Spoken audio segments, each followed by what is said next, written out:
Hola, ¿qué tal? ¿Cómo les va? Aquí estamos de nuevo en otro programa sobre los diálogos. Mi nombre es Nicolás Pérez y estoy aquí otra vez con Gustavo Romero. ¿Qué tal, Gustavo? ¿Cómo te va?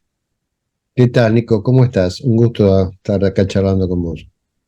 Bien, y hoy va a ser un gran gusto para los dos, ya que además de la filosofía y de la ciencia, hay otra, hay otra gran razón por la cual nos une aquí con Gustavo, que es el cine. El cine es uno de las grandes alegrías en nuestras vidas y en la vida de Gustavo.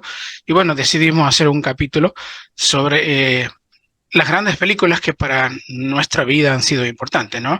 Esto no necesariamente implica que sea una lista de las mejores películas de la historia del cine, sino más bien una lista de las películas que nos marcaron a nosotros cuando las vimos y, digamos, y de algún modo explicar por qué han sido importantes para nuestra vida. Quisiera aclarar antes de empezar que, por ejemplo, el director, nuestro editor, quizá nuestro editor favorito sea y coincide a Gustavo, que es Stanley Kubrick. Sin embargo, vamos a dejar de lado a Kubrick porque si no la mitad de la lista serían películas de Kubrick. Vamos a dejar de lado, ya hicimos un programa de 2001 que habló sobre esa película y yo hice un programa con Matt y Facundo Guadaño sobre toda la obra de Kubrick, así que si tienen deseos de ver eso pueden ir a verlo. Entonces vamos a centrarnos en otras películas. Entonces la idea sería justamente repasarlas para ver qué nos impresiona a nosotros y contar algunas experiencias sobre esto, ¿no? Quisiera comenzar, Gustavo, por tu propia lista, ¿no? Que me cuentes y les cuentes a los que están escuchando cuál es tu lista y cuál ha sido tu criterio a la hora de escogerlas, ya que es muy difícil escoger unas cuantas películas, en este caso 10 películas, porque hay muchas que quedan afuera, ¿no? Sí, uno siempre tiene la sensación de estar cometiendo una injusticia, ¿no? Sí. Cuando hace una lista de películas, porque son tantas las que quedan afuera que uno piensa que quizás debería mencionar que, bueno, es muy difícil realmente hacer algo así. Yo, digamos, a la hora de confeccionar una lista personal, ¿no? Lo primero que hice es pensarla como no cinéfilo. Bueno, cuando uno mira una película como cinéfilo, mira un montón de aspectos de esa película que digamos, hacen a la película como una obra de arte, ¿no? Una obra de arte en sí, o sea, uno tiene en cuenta cuestiones relacionadas con la dirección, como son las elecciones de los ángulos de la cámara, la fotografía, el balance de color de la película, el contexto histórico en el cual se hizo la película y el impacto que tuvo, cómo se manejó el montaje, qué elementos nuevos entraron en la historia del cine con una determinada película, cómo está manejada la música y el sonido, y muchos otros aspectos técnicos, que por ahí la gente cuando va al cine no les presta atención, pero bueno, el cinéfilo muchas veces a la hora de hacer una lista de lo que considera las mejores películas, tiene en cuenta esos aspectos, ¿no? Entonces yo hiciera una lista de las que considero quizás las mejores películas, o para mí las mejores películas de acuerdo a mis criterios estéticos de la historia del cine. La lista probablemente sería muy diferente de la lista que voy a presentar ahora, ¿no? La lista que armé es una lista, digamos, que la he hecho como aficionado al cine, como persona para la cual, como vos bien dijiste, el cine ha sido a lo largo de su vida una forma de alegría. ¿Sí? Eh, Quisiera comentar una anécdota acá respecto a cómo yo me empecé a relacionar con el cine. Cuando yo era chico, era muy chico, los fines de semana a mí me llevaban a la casa de mi abuela paterna, María Carmen. Y estoy hablando año 1972, 73, quizás hasta 1974. Y yo llegaba ahí los sábados alrededor de las 11 de la mañana. Mi abuela preparaba la comida, y mientras tanto yo empezaba ya a prender la tele, porque mi abuela tenía una tele grande que en mi casa no había, y ahí empezaba viendo una serie que daban antes de los mediodías, que era la serie OVNI, UFO, que es una serie inglesa de esa época, de 1970, este, producida por Jerry y Sylvia Anderson, que eran los mismos del Capitán Escarlata y de todas las marionetas que estuvieron muy de moda en los años 60. Entonces yo empezaba con eso, después almorzaba, Y después venía, digamos, una tarde que para mí era una tarde de felicidad irrestricta, que era la tarde de sábado de cine de superacción, ¿no?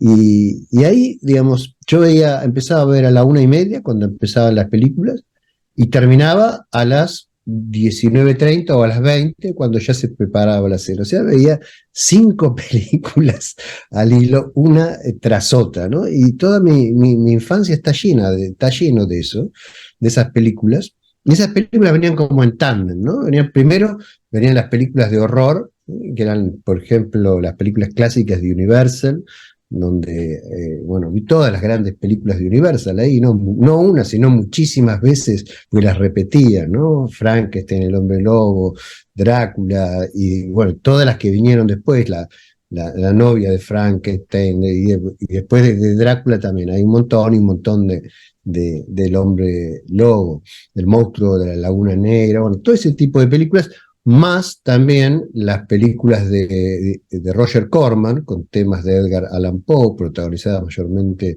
por Vincent Price, y películas de Hammer, ¿no? Con Christopher Lee, películas como La momia también, Drácula de 1958 y muchísimas otras. Bueno, todo eso, digamos, para mí era un mundo que se me iba abriendo.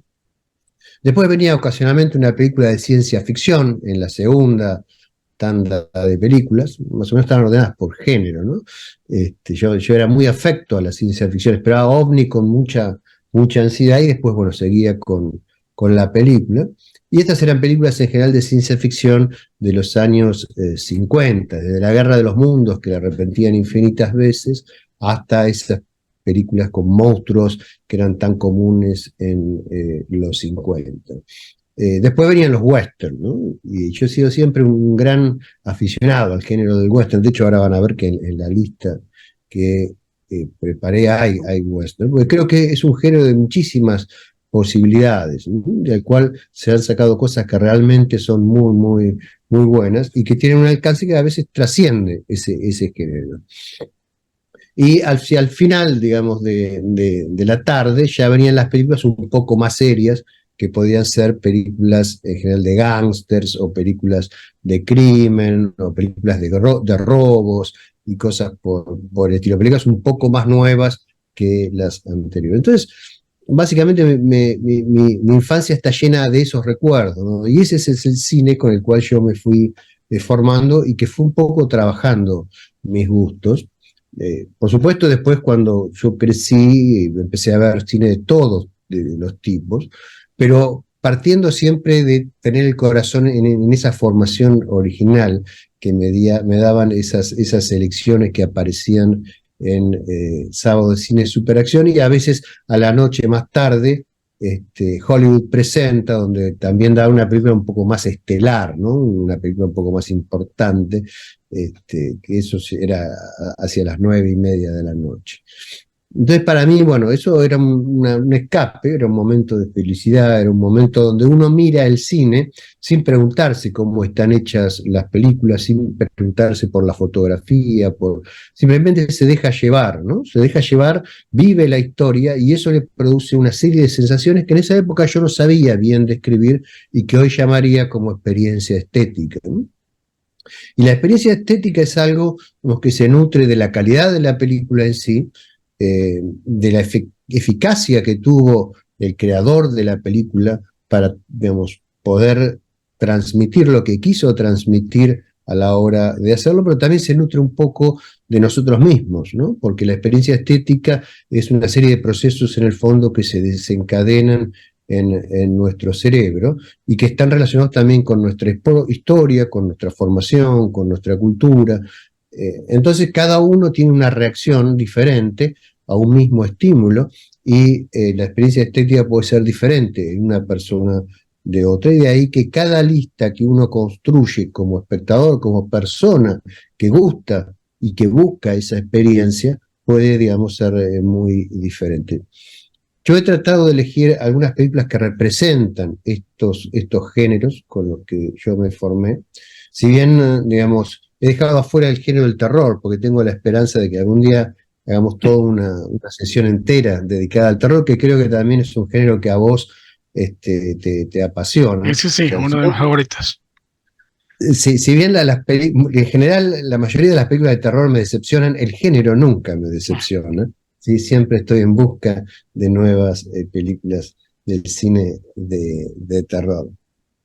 Pero bueno, he elegido algunas películas de westerns, algunas películas de cine neo-noir, como se dice, películas de guerra, que también me olvidé de mencionar, también llenaron mi infancia, y algunas películas de ciencia ficción. Y las he elegido eh, por, digamos, por el valor intrínseco que tienen, por el papel que han jugado en mi vida, por cómo me han impresionado, pero también porque tienen un valor que trasciende, en mi opinión, el género en particular del cual fueron concebidas, y son películas que le pueden hablar a personas que no están acostumbradas a ver cine de género. Entonces, en general, son películas más bien recientes, o por lo menos de los últimos 50 años. No he incorporado películas más viejas que por ahí para mí pueden ser muy valiosas, muy importantes, pero quizá a un público más actual les cuesta, digamos, adquirir en una primera mirada el lenguaje o familiarizarse con ellas.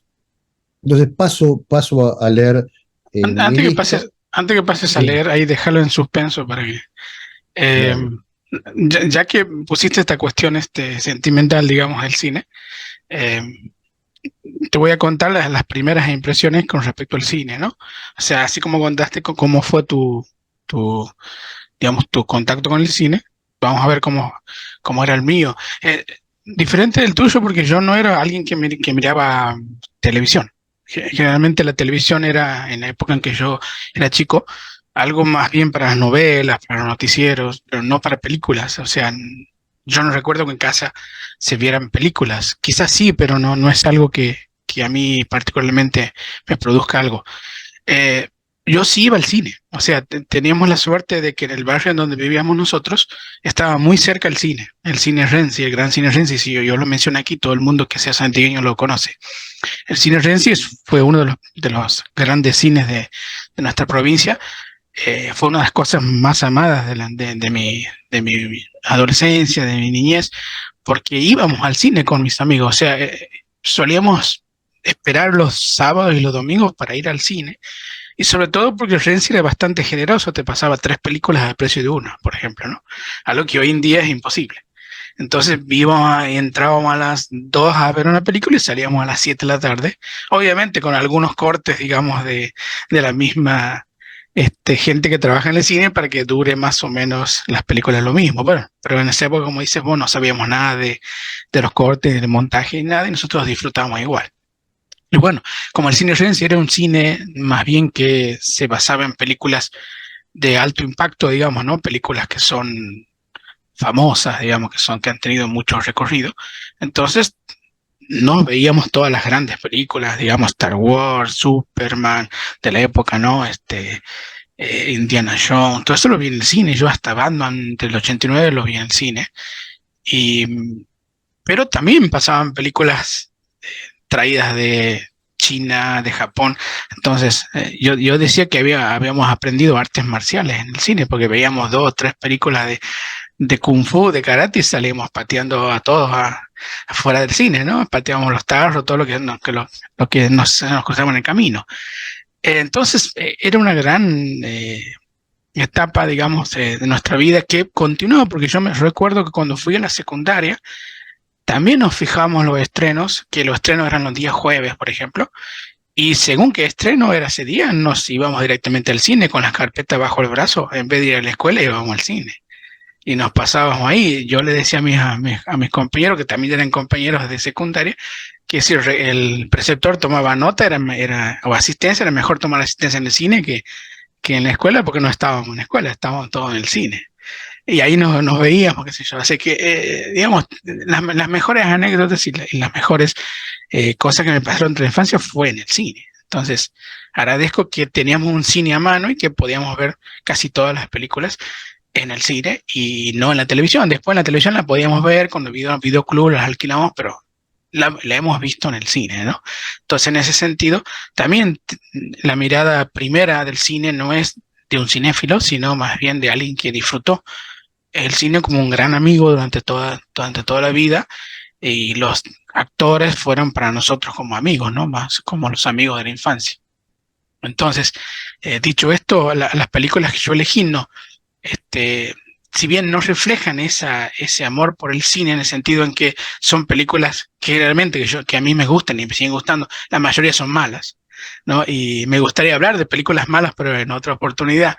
Y traté de elegir algunas películas que me gustaron muchísimo, pero que tienen algo para decir, digamos, ¿no? Que de algún modo se puedan compartir para que la audiencia de algún modo las redescubra, ¿no? Después hablaremos en otra oportunidad de las películas. Me gustaría hacer algo como de películas malas, ¿no? Es decir, a ver qué películas malas nos gustan y por qué nos gustan las películas malas. Pero bueno, forma parte del cinéfilo que también le encanten muchas películas malas. Así que en ese sentido, la lista va a diferir un poco, digamos, ¿no? La tuya está más cerca de las películas que te gustaron mucho, en el sentido de la niñez. La mía está un poco más alejada, aunque la experiencia del cine fue la misma, ¿no? Entonces, en ese sentido, para explicar los criterios. Ahora sí, vamos con tu lista. Sí, bueno, no puedo dejar de acotar también respecto al cine. Yo, digamos, estas historias relativas al sábado de superacción y el ver las películas en la tele, también después fue complementada con empezar a ir al cine, ¿no es cierto? En la ciudad de La Plata había varios cines que precisamente hacían como vos comentaste, pasaban 3 películas al hilo, ¿no? Entonces, a partir de una cierta edad, cuando yo ya tenía 9, 10 años, a veces mis padres me dejaban en el cine, yo sacaba mi entrada, me dejaban a la 1:30 y me iban a buscar a las 6:30 cuando terminaba la maratón de 3 películas. En el cine Cervantes, por ejemplo, eran 3 al hilo de terror, ¿sí? Entonces, bueno, también había una maravilla, eran 3 al hilo de terror, o por ahí iba al cine Select y te dan 3 westerns seguidos, y en general en el cine Select daban spaghetti western, ¿no? Que, digamos, yo me empecé a familiarizar con el western en la televisión, donde se veían los western clásicos con John Wayne, The Searchers o Río Bravo, digamos, todos esos grandes western, pero después en el cine Select yo me veía 3 al hilo de spaghetti western, ¿no? Que también, digamos, fue un mundo y un descubrimiento para mí. Y eso lo mantuve durante muchos años. Y también era, como vos decís, los días jueves era el día de estreno. Yo siempre estaba muy atento a que se estrenasen películas de ciencia ficción, sobre todo a partir de que se estrenó Star Wars, porque antes no había demasiado cine de ciencia ficción en el cine, ¿no? Por lo menos aquí en Argentina y en La Plata en particular. Pero después empezó a haber como una aluvión de películas de ciencia ficción. Yo siempre estaba atento para asistir a los estrenos. En general iba el día del estreno, ¿no? Porque no me aguantaba la impaciencia, ¿no? Así que bueno, también tuve esa. Lo que pasa es que, claro, al ser más grande, digamos, por ahí toda la etapa de videos y demás, ya a mí me agarró con una cierta experiencia de cine, y bueno, ahí yo ya fui alquilando películas con otros criterios muy distintos que los del mi niñez, cuando lo absorbía todo porque era como vos dijiste, una forma de felicidad. Y la etapa del video, antes que digas, era también lo mismo. Alquilábamos con mis amigos 5 o 6 videos por noche. No sé cómo hacíamos para ver 5 o 6 videos por noche. O sea, hoy no puedo ver uno que ya me duelen los ojos, pero éramos jóvenes, quizás no podíamos aguantar 5 o 6 videos de noche. Pero bueno, qué sé yo. Eso no lo explico hoy en día, pero parece que no gustaba mucho. Sí, yo aquí a 2 cuadras tenía un videoclub que fue el primero del barrio, que se llamaba Marilyn, ¿no? Y yo creo que haber visto absolutamente todas las películas que había en ese videoclub, no haber quedado una sin verla, ¿no? Y a veces me aparecía con 3 películas bajo el brazo y bueno, las veía interrumpidamente, una tras otra. Bueno, las películas que elegí son las siguientes, voy a decir el título en inglés y después el título en castellano, tal como se conoció aquí en Argentina, o por lo menos como yo lo recuerdo, pero en distintos países cambia, países latinoamericanos o en España, el título en castellano puede cambiar a veces dramáticamente, ¿sí? Por eso también comento el título en inglés. Las 2 primeras que elegí son 2 westerns. El primero es The Wild Bunch, un western de Sam Peckinpah del año 1969. Un western que después, cuando charlemos sobre él, vamos a ver y su historia, y quizá dividió un poco la historia del western entre un antes y un después. Y el segundo es el último western que filmó Clint Eastwood como director y también como actor, y es Unforgiven, ¿sí? Los Imperdonables se llamó aquí, aunque quizás hubiera sido mejor Imperdonado, ¿no? Y Wild Bunch, perdón, es La Pandilla Salvaje, ¿sí? Wild Bunch, el anterior, es La Pandilla Salvaje. Luego una película que se llama Taxi Driver, que la vi por primera vez en cine, de Martin Scorsese, en mi opinión la mejor película de Martin Scorsese, y una de las mejores películas, esta sí, de la historia del cine, sin ninguna calificación adicional. La vi en el cine prácticamente en la época del estreno. Fui con un documento falso para que me dejaran entrar. Entré al cine, la vi en el cine Astro, me acuerdo, y realmente salí, durante más de una semana no pude dejar de pensar en esa película.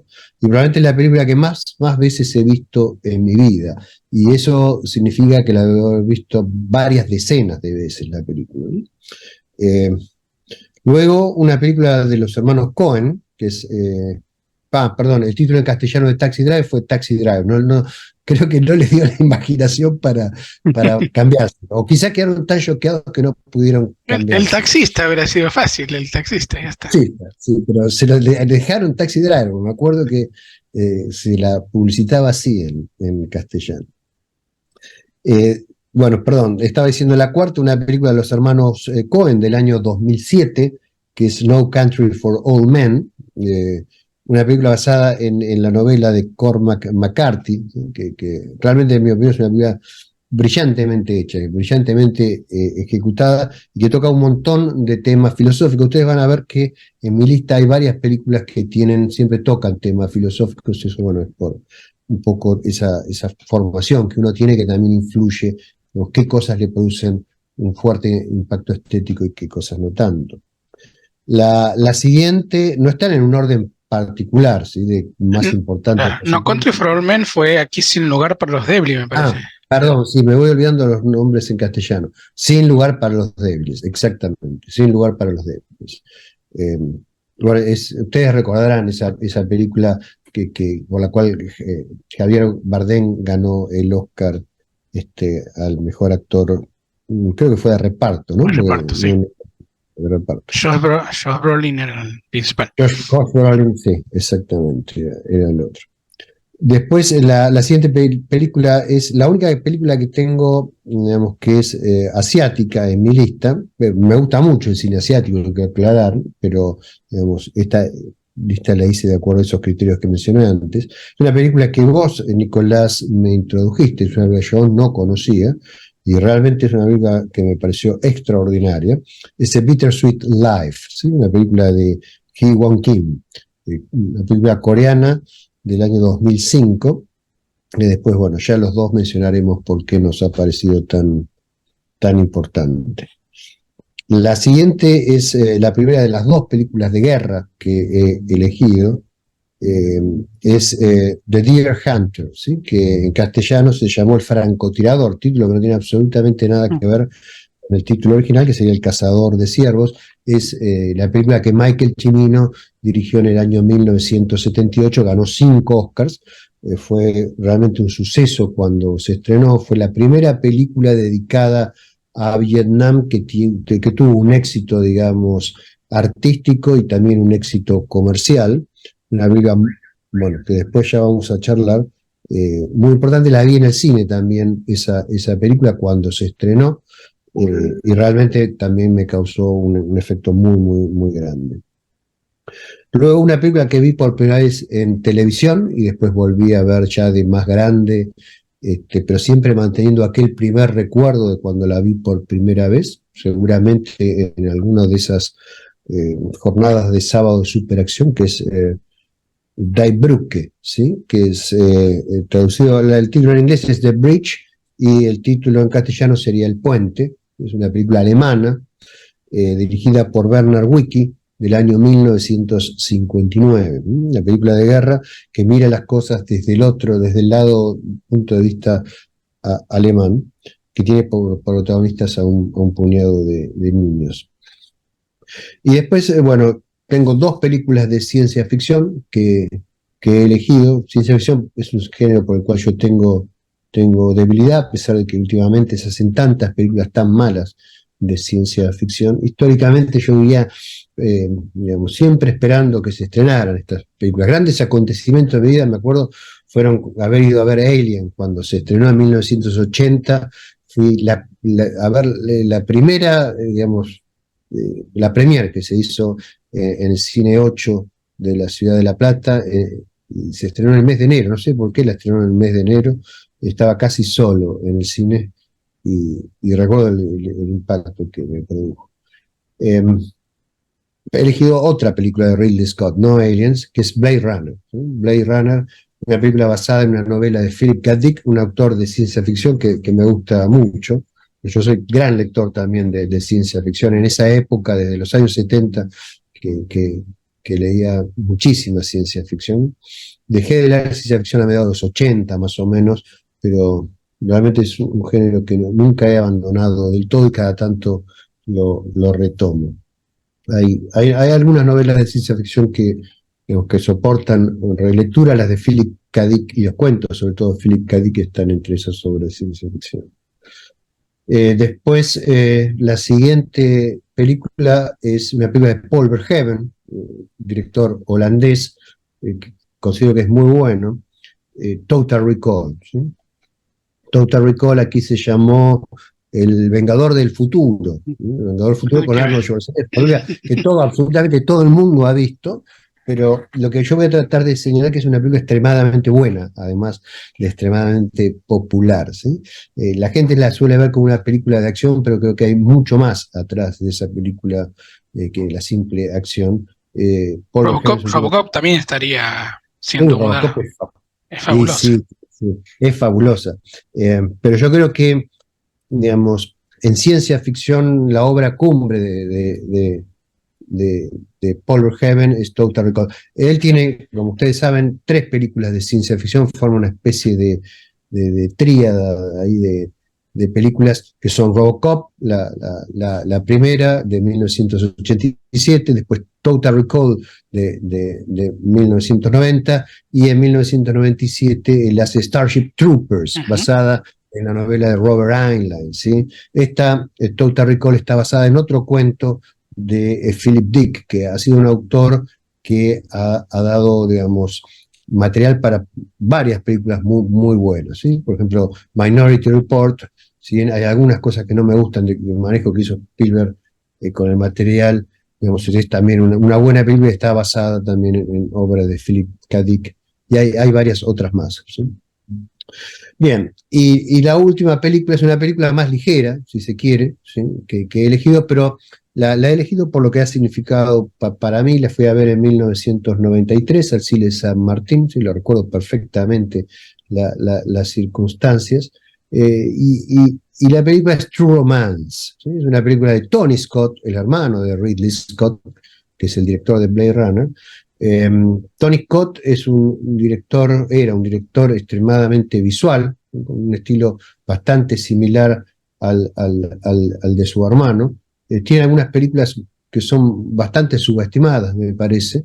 Tiene un estilo de dirigir muy, muy ágil, y a veces se lo subestima porque ha hecho algunas películas muy, muy comerciales, como Top Gun, por ejemplo, o Días de Trueno, ¿no? Que son películas. Claro, sí. Man on Fire es una muy buena película. Man on Fire es una muy buena película. Bueno, True Romance es una película de Tony Scott con guión de Quentin Tarantino. ¿Sí? Creo que es la mejor película, digamos, de Tony Scott, y creo que también es quizás uno de los mejores guiones que escribió Quentin Tarantino. Es uno de los guiones que es menos autorreferencial en cuanto al cine. En general, el cine de Tarantino habla del cine nada más. Aquí yo creo que Tarantino habla un poco de su imaginación de adolescente y de su sueño de adolescente, ¿no? Es una película escrita como por un adolescente para otros adolescentes, yo así la vi, y y ha sido siempre un objeto de felicidad. Así que bueno, estas son las películas de las que me gustaría hablar. Obviamente no voy a poder hablar de todas. Hoy me conformo con poder hablar de una o dos. Entonces pasemos a las películas que yo escogí. Como dije, escogí algunas que me parece que tienen potencial para poder decir algo más o menos interesante.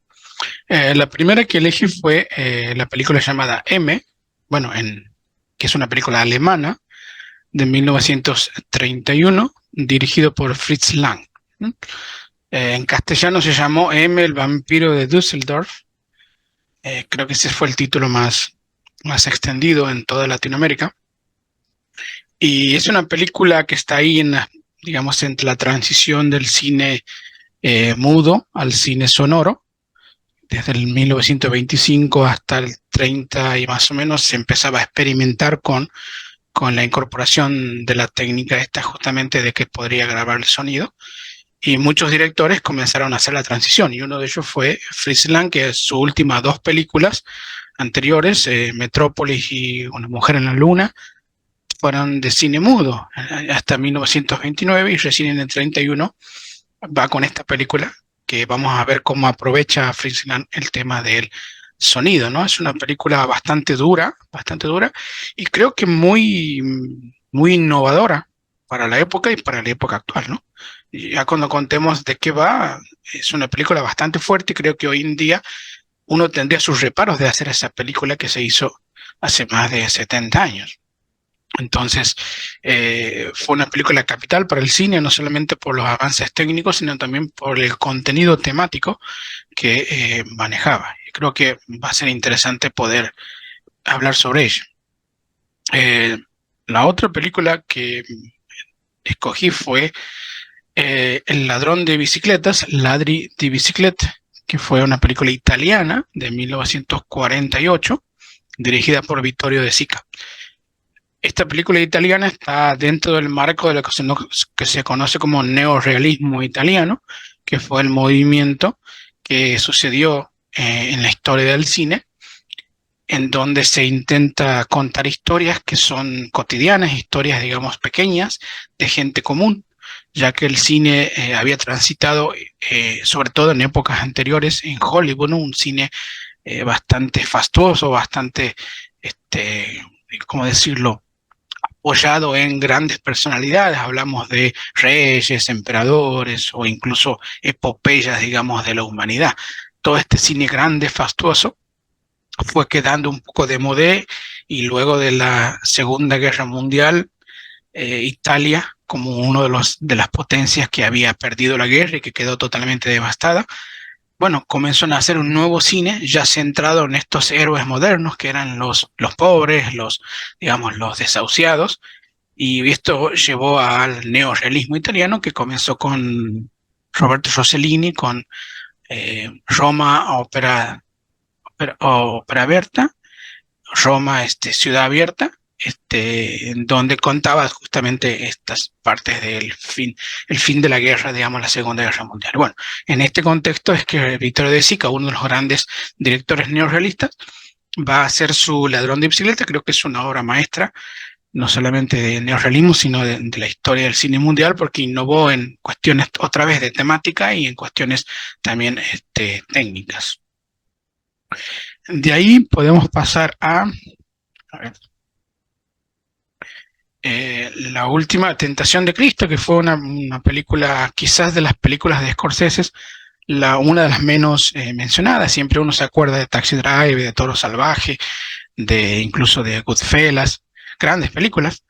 Y de La Última Tentación de Cristo no veo que se mencione mucho, sino que es una película que a mí me gusta mucho, de 1988. Se llama The Last Temptation of Christ, basado en el libro de Nikos Kazantzakis, que se llama igual, que es un escritor griego que va a visitar de nuevo la historia de Jesús, y bueno, la narra desde otro punto de vista, y Scorsese la toma para filmar en 1988 su película.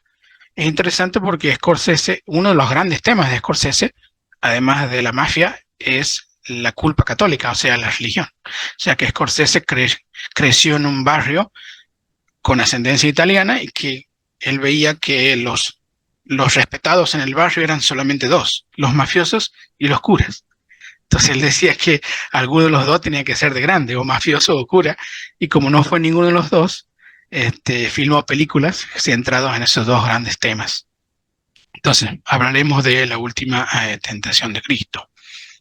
Luego voy a pasar a The Lost Highway, que es Carretera Perdida en castellano, una película de David Lynch de 1997. Hablé mucho sobre David Lynch en uno de los diálogos con Max Vare y Facundo Guanado, de toda la obra de David Lynch.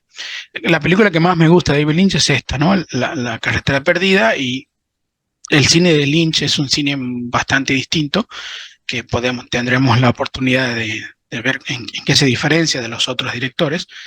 Y una película casi inclasificable porque tiene un poco de terror, un poco de drama, un poco de cine negro, con una fotografía exquisita, porque la iluminación que maneja Lynch en esta película es soberbia, ya que ilumina muy poco y casi toda la pantalla es negra, pero eso que ilumina tiene mucho significado. Me hace acordar a los cuadros de Caravaggio, que tiene todo el fondo negro y los personajes están en primer plano. Bueno, es una película muy, muy rara, y bueno, trataremos de ver qué contar sobre ella. Ese sería entonces lo de David Lynch. Luego tengo una película de Woody Allen. De tantas de las que de Woody Allen pude elegir, bueno, elegí esta que es Crimes and Misdemeanors, lo que aquí se llamó Crímenes y Pecados, creo que es del 1998. A ver si me fijo bien. Es una película que toca uno de los grandes temas de Woody Allen, que es la ausencia de sentido en el mundo. Woody Allen le interesan los temas del sentido de la vida, o digamos los temas que tienen que ver con qué nos hace ser seres morales en ausencia de Dios, ¿no? Eso es un tema muy recurrido en Woody Allen. Y el otro tema, el gran tema de Woody Allen es, ante la ausencia de Dios, ¿qué nos salva? Y creo que Woody Allen propone que lo que nos salva es la comedia. De hecho, hay películas que él directamente los dice, que la comedia nos hace dar sentido a una vida sin sentido. Entonces, en la comedia, en esta película, y el sentido de la vida están presentes. Entonces, me pareció como que reunía en esta película casi la gran preocupación de toda la filmografía de Woody Allen, ¿no? Es una película que me parece a mí que son de las mejores de Woody Allen, y que otras películas tienen el mismo tema, pero son menos perfectas que esta. Después vengo para aquí, para Argentina, y elijo una película de Carlos Sorín que se llama Historias Mínimas. Una película que a mí me gusta muchísimo, porque es de ese cine que es un cine pequeño, es un cine que no tiene grandes temas, que parecen no hablar de nada, sin embargo, tiene una sensibilidad enorme. Yo creo que el cine tiene como dos grandes temas, los grandes temas, digamos, ¿no? La existencia, la muerte, no sé, la valentía y demás, y tiene temas pequeños, que son los que a veces yo rastreo, que tienen que ver con que casi no se habla de nada, pero que tiene una gran sensibilidad al filmarlo. Y sobre todo a mí me gustaron poder descubrir esa pequeña sensibilidad. Y Historias Mínimas, en su mismo título lo dice, ¿no? La idea de contar pequeñas historias, pero que son significativas desde un punto de vista del arte, ¿no? Esa es la idea de Historias Mínimas.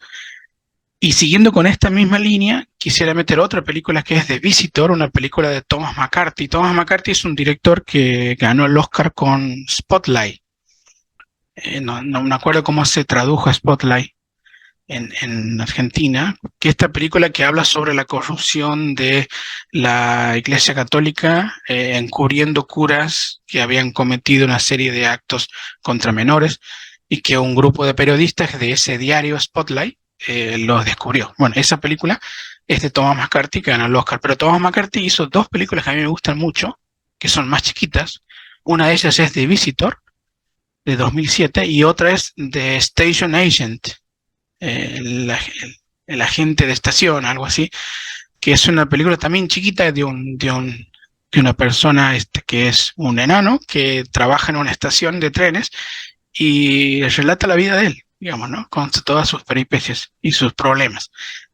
The Visitor es una película interesante porque me gusta que plantea digamos, la historia de un hombre que es que tiene una vida rutinaria, ya es un hombre grande, bastante, este, digamos, en una edad un poco avanzada, pero que tiene una vida tan rutinaria que nada le puede cambiar su situación, hasta que algo impensado le cambia su situación. Esa es la idea de la película, que es cómo luchar contra reacomodarse después de este nuevo rumbo de su vida, digamos, a una edad en donde él ya pensaba que no le podía ocurrir nada. Y eso me parece interesante de, de explorarlo, ¿no? Y Thomas McCarthy lo hace muy bien.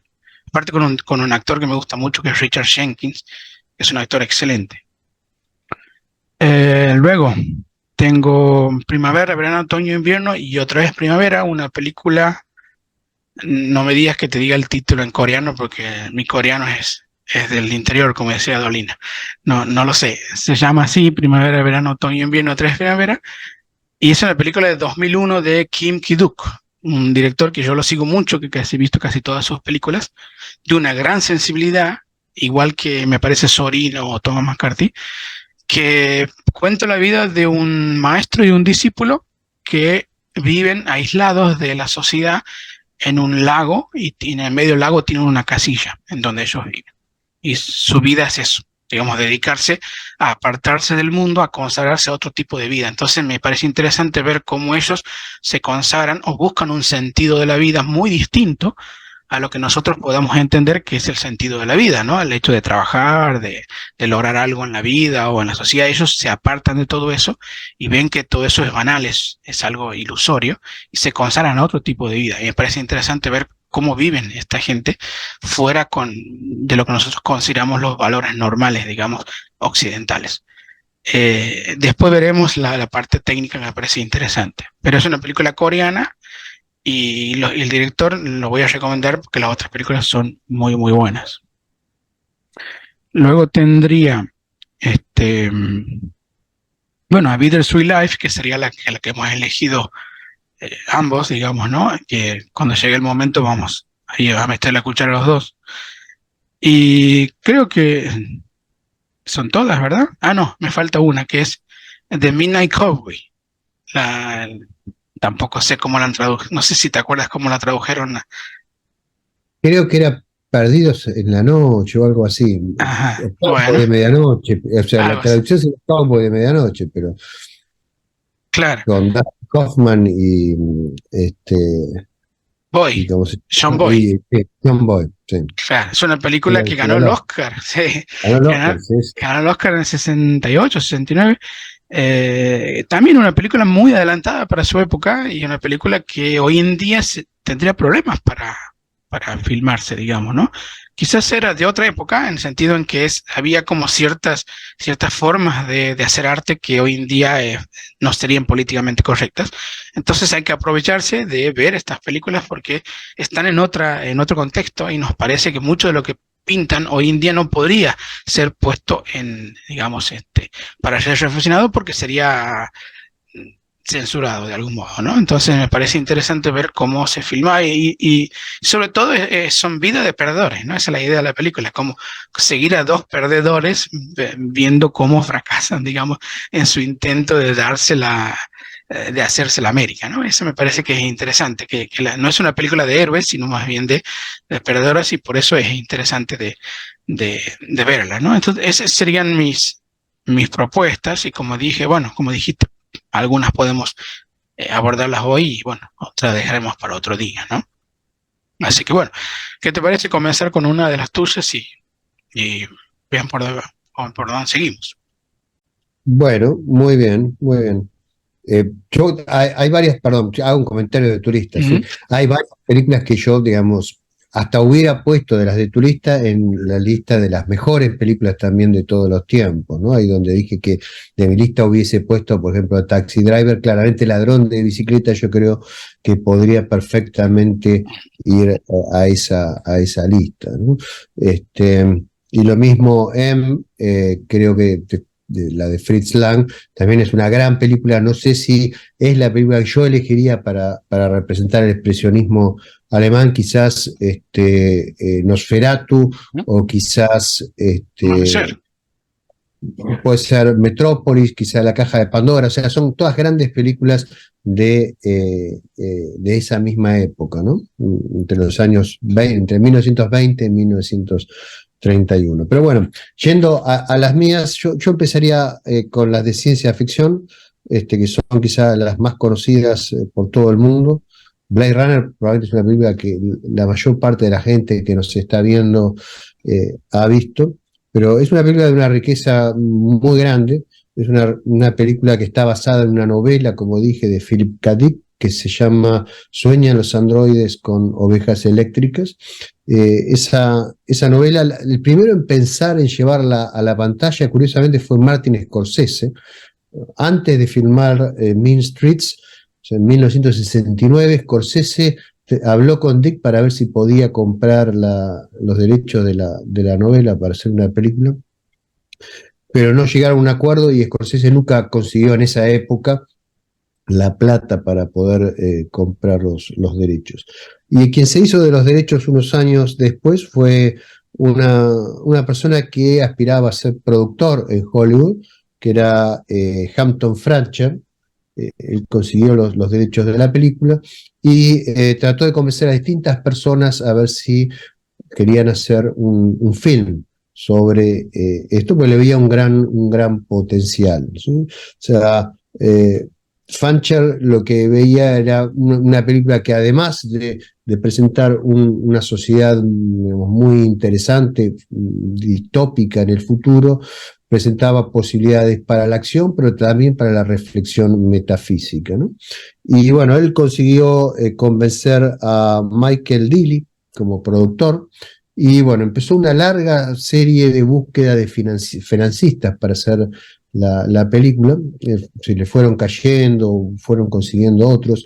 Hacer una película muchas veces es un milagro, ¿no? Se tienen que dar muchas condiciones, es muy difícil que una película importante logre ser hecha, requiere mucha perseverancia y requiere que un montón de condiciones fortuitas se den.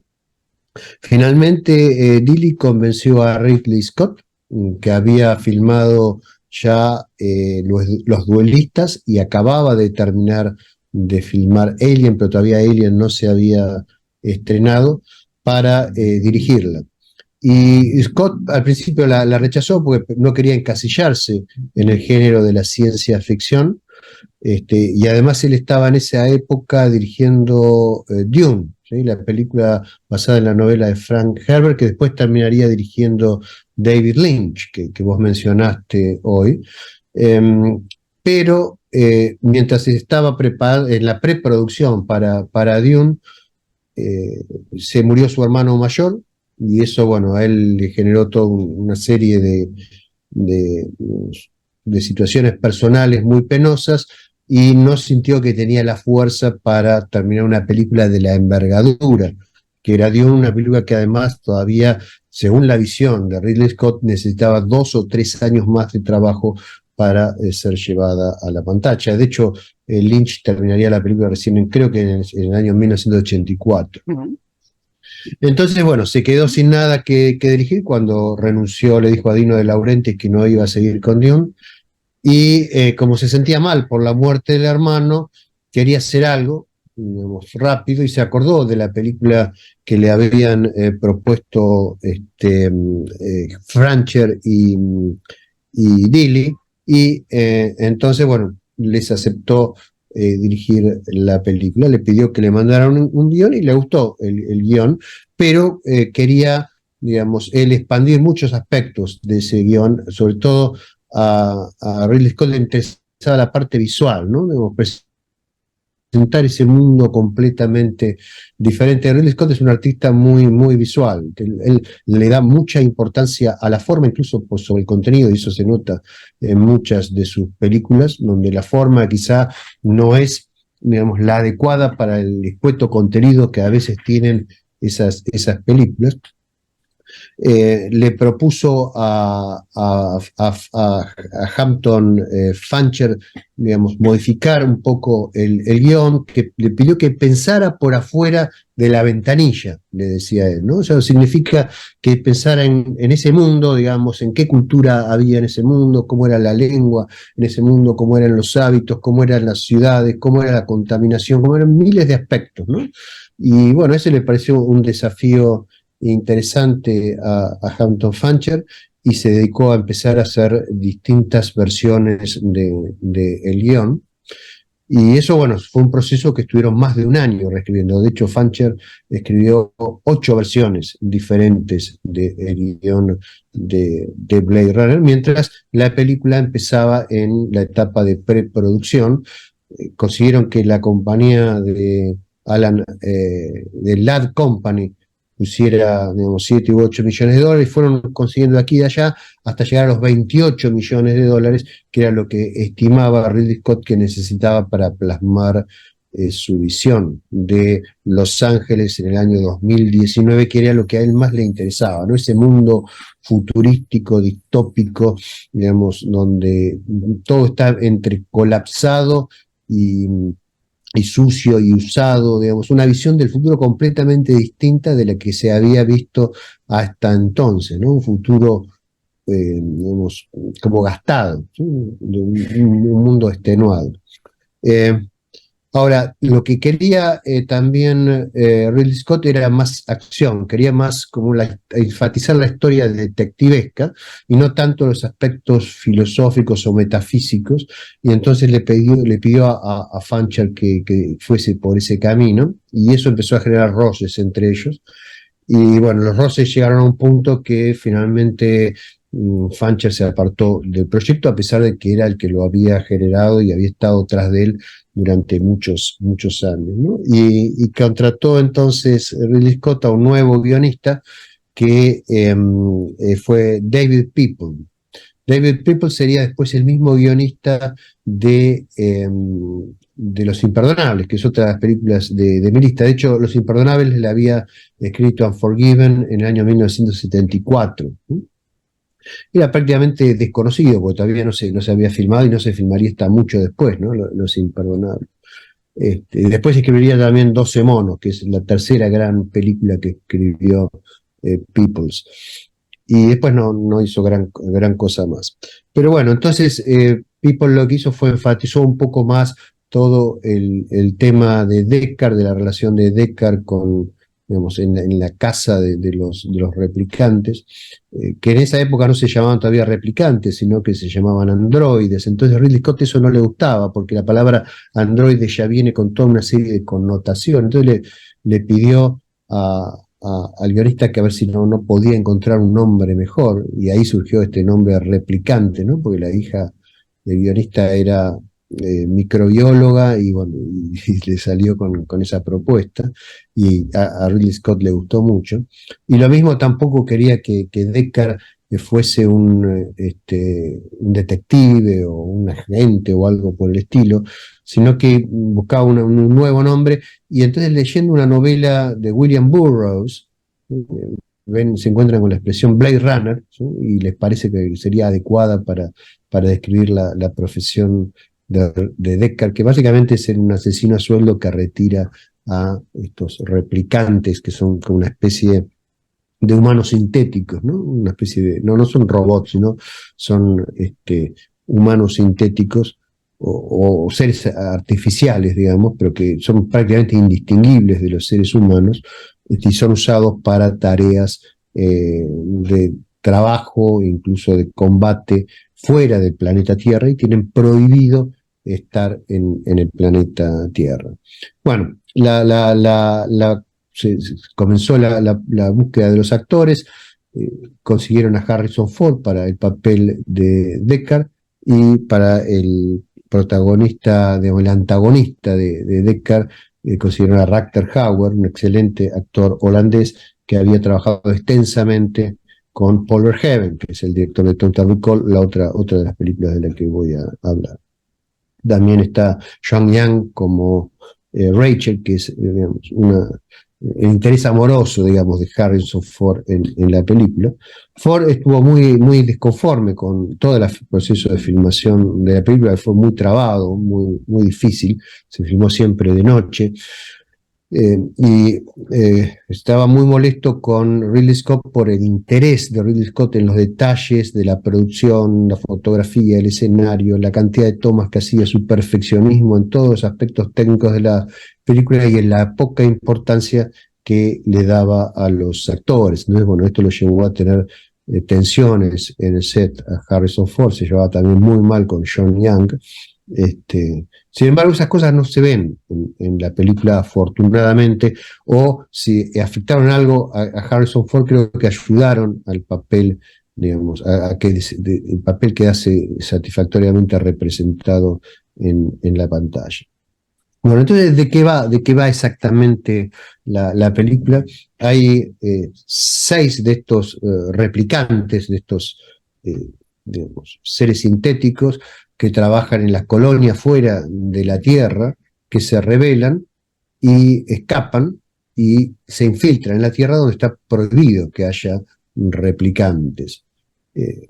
Entonces llegan a la Tierra y allí tratan de infiltrarse en la corporación que los fabrica, la corporación Tyrell, que es una multinacional gigantesca que fabrica esencialmente estos replicantes y maneja muchos otros negocios. El jefe de esta corporación es el doctor Tyrell, que es el que diseñó originalmente a los replicantes. ¿Por qué se quieren infiltrar? Bueno, la razón por la cual se quieren infiltrar es porque estos replicantes son fabricados para durar un lapso finito de tiempo y estos replicantes no quieren, digamos, morir simplemente porque están programados para morir, digamos, en un lapso de tiempo que ellos mismos no conocen exactamente de cuánto es, y entonces, bueno, es el motivo existencial de su rebelión, querer seguir existiendo, ¿no? Como Spinoza decía, todos los seres tratan de perseverar en su ser, y parece que lo mismo sucede con los replicantes.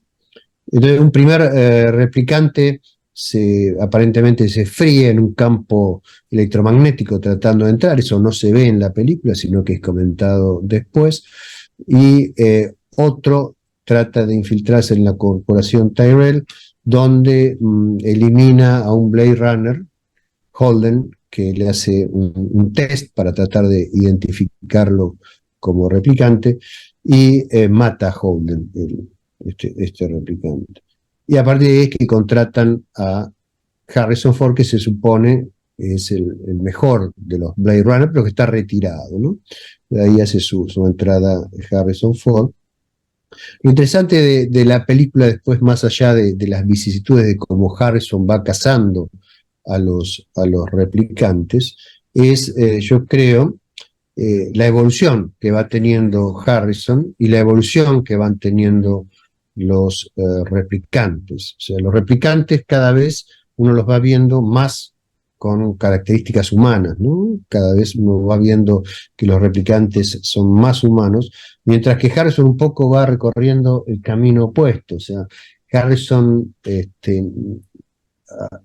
empieza a preguntarse por el contacto con los replicantes si la vida humana que él está teniendo ha estado llevando, digamos, es una vida plena o no, ¿no?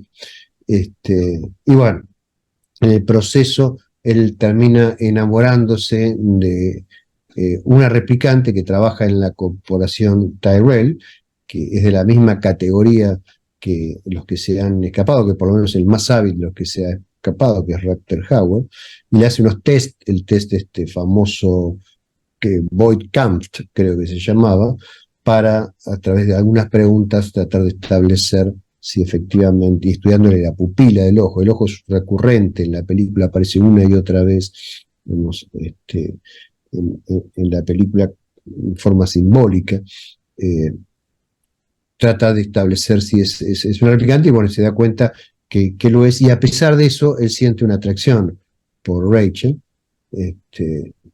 que, bueno, finalmente lo lleva a escapar con Rachel y dejar atrás su vida de replicante. La película es extraordinariamente efectiva por la atmósfera, yo creo que crea, por cómo está filmada, por cómo está construida, a pesar de que es una película que tiene un montón de imperfecciones, pero nos sumergimos tanto en la película al verlo que no nos percatamos, digamos, en esas imperfecciones, a menos que la veamos muchas veces, ¿no? O sea, por ejemplo, hay cosas asombrosas, ¿no? Por ejemplo, cuando Bryant, que es el jefe de Harrison Ford, digamos, le explica lo que tiene que hacer, le da explicaciones que son absolutamente obvias para alguien que es un Blade Runner y que se supone que es el mejor de los Blade Runners, que está dedicado a matar replicantes, ¿no? Le explica qué son los replicantes, les muestra los distintos tipos de replicantes, les explica que tienen implantes cerebrales que les hacen creer que tienen memorias de una vida, digamos, que en realidad no han tenido, y eso es para Conveniente para la controlar. trama.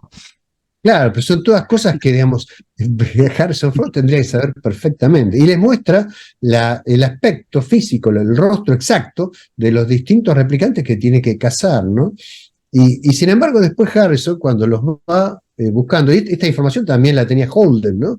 Que era el que aplicaba el test Void Camp a Leon, y Leon lo mata, ¿no? Antes de que reconozca que es replicante. Pero si tenía la foto, tenía ya que saber que era uno de los replicantes, pues tendría que conocer el rostro. Y lo mismo Harrison hace toda una investigación con un aparato que busca en una foto y van penetrando, digamos, en la foto hasta sacar, digamos, unas imágenes que estaban ocultas en la foto, y obtiene toda una imagen borrosa de la cara de uno de los replicantes, que es, creo que se llamaba Sora, si me acuerdo bien, que es Joanna Cassidy, la actriz. Y entonces la va a buscar a un bar, el bar de Taffy Lewis y demás. Y en realidad él había visto la cara porque se la había mostrado al principio de la película Brian, ¿no? Y nosotros vamos siguiendo en todo ese misterio a Deckard, en toda esa investigación, pero la investigación en el fondo no tenía ningún sentido, porque él ya conocía el rostro de todos ellos, ¿no? Bueno, así hay un montón de errores en la película.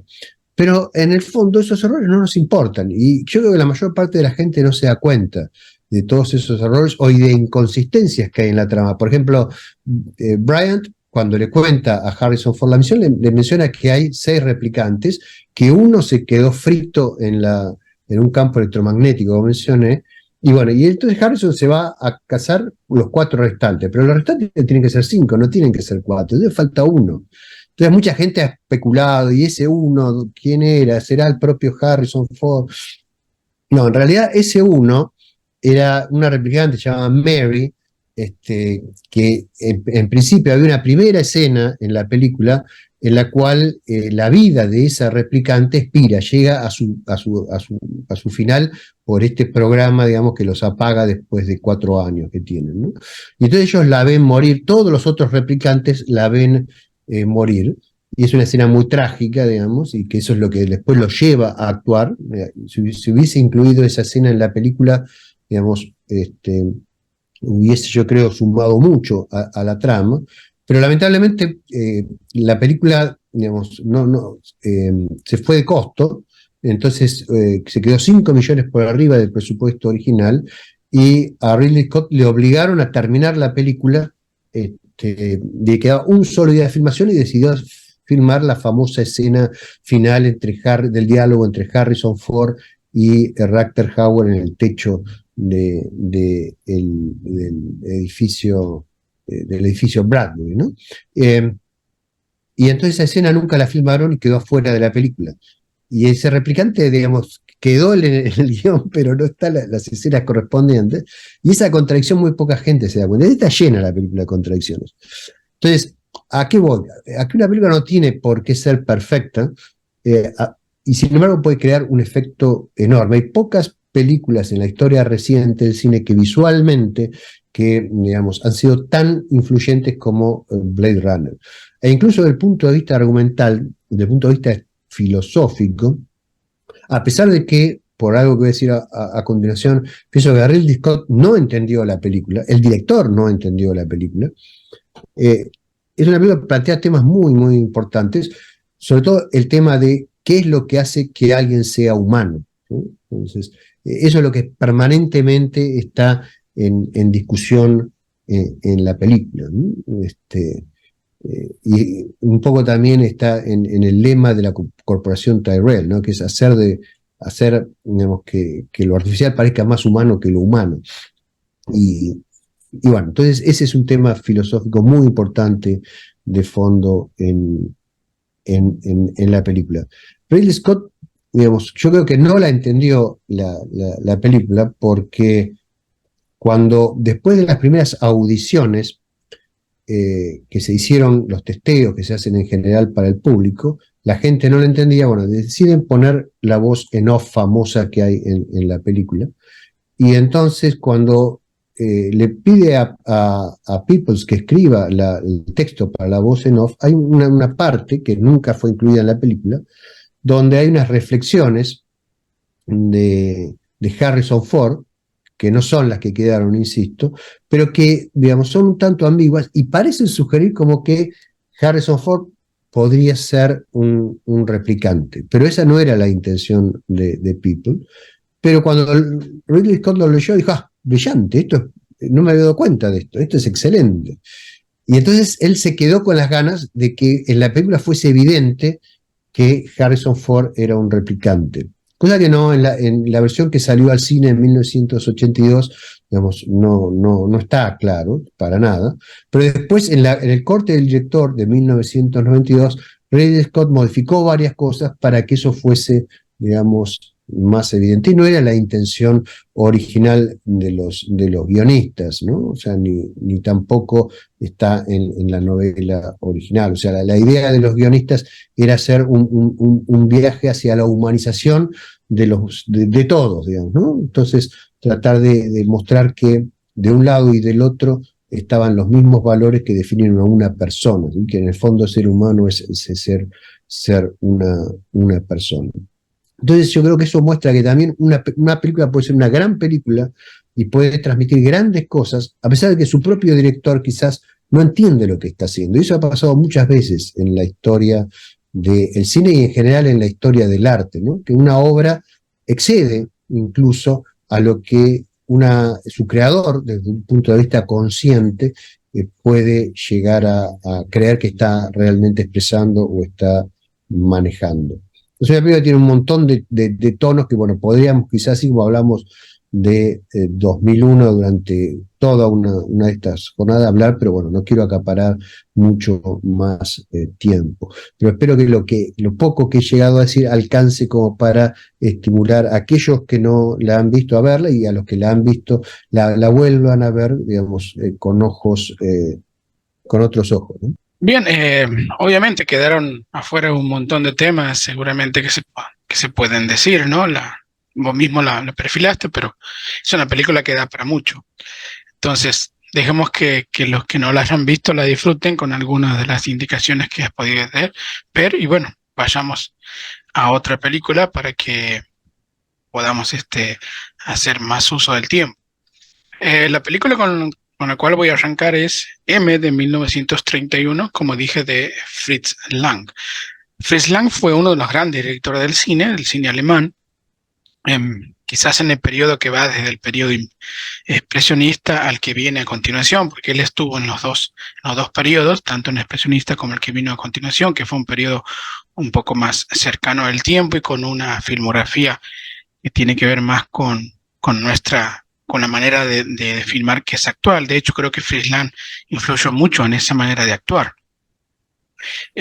Como dijimos, el pasaje de lo sonoro a digamos, perdón, de lo mudo a lo sonoro, se fue dando en esos años, desde el 1925 en adelante ya estaba la tecnología para que pudiera hacerse un cine con el sonido. Sin embargo, los directores que habían hecho grandes películas en el cine mudo, nombramos algunos, ¿no? Murnau, digamos en Norteamérica, o Vine, o en Norteamérica los grandes cómicos, ¿no? Como Buster Keaton, como Charles Chaplin, habían triunfado en el cine mudo y otros más de la época, ¿no? Griffith, y el pasaje al cine sonoro les costó muchísimo.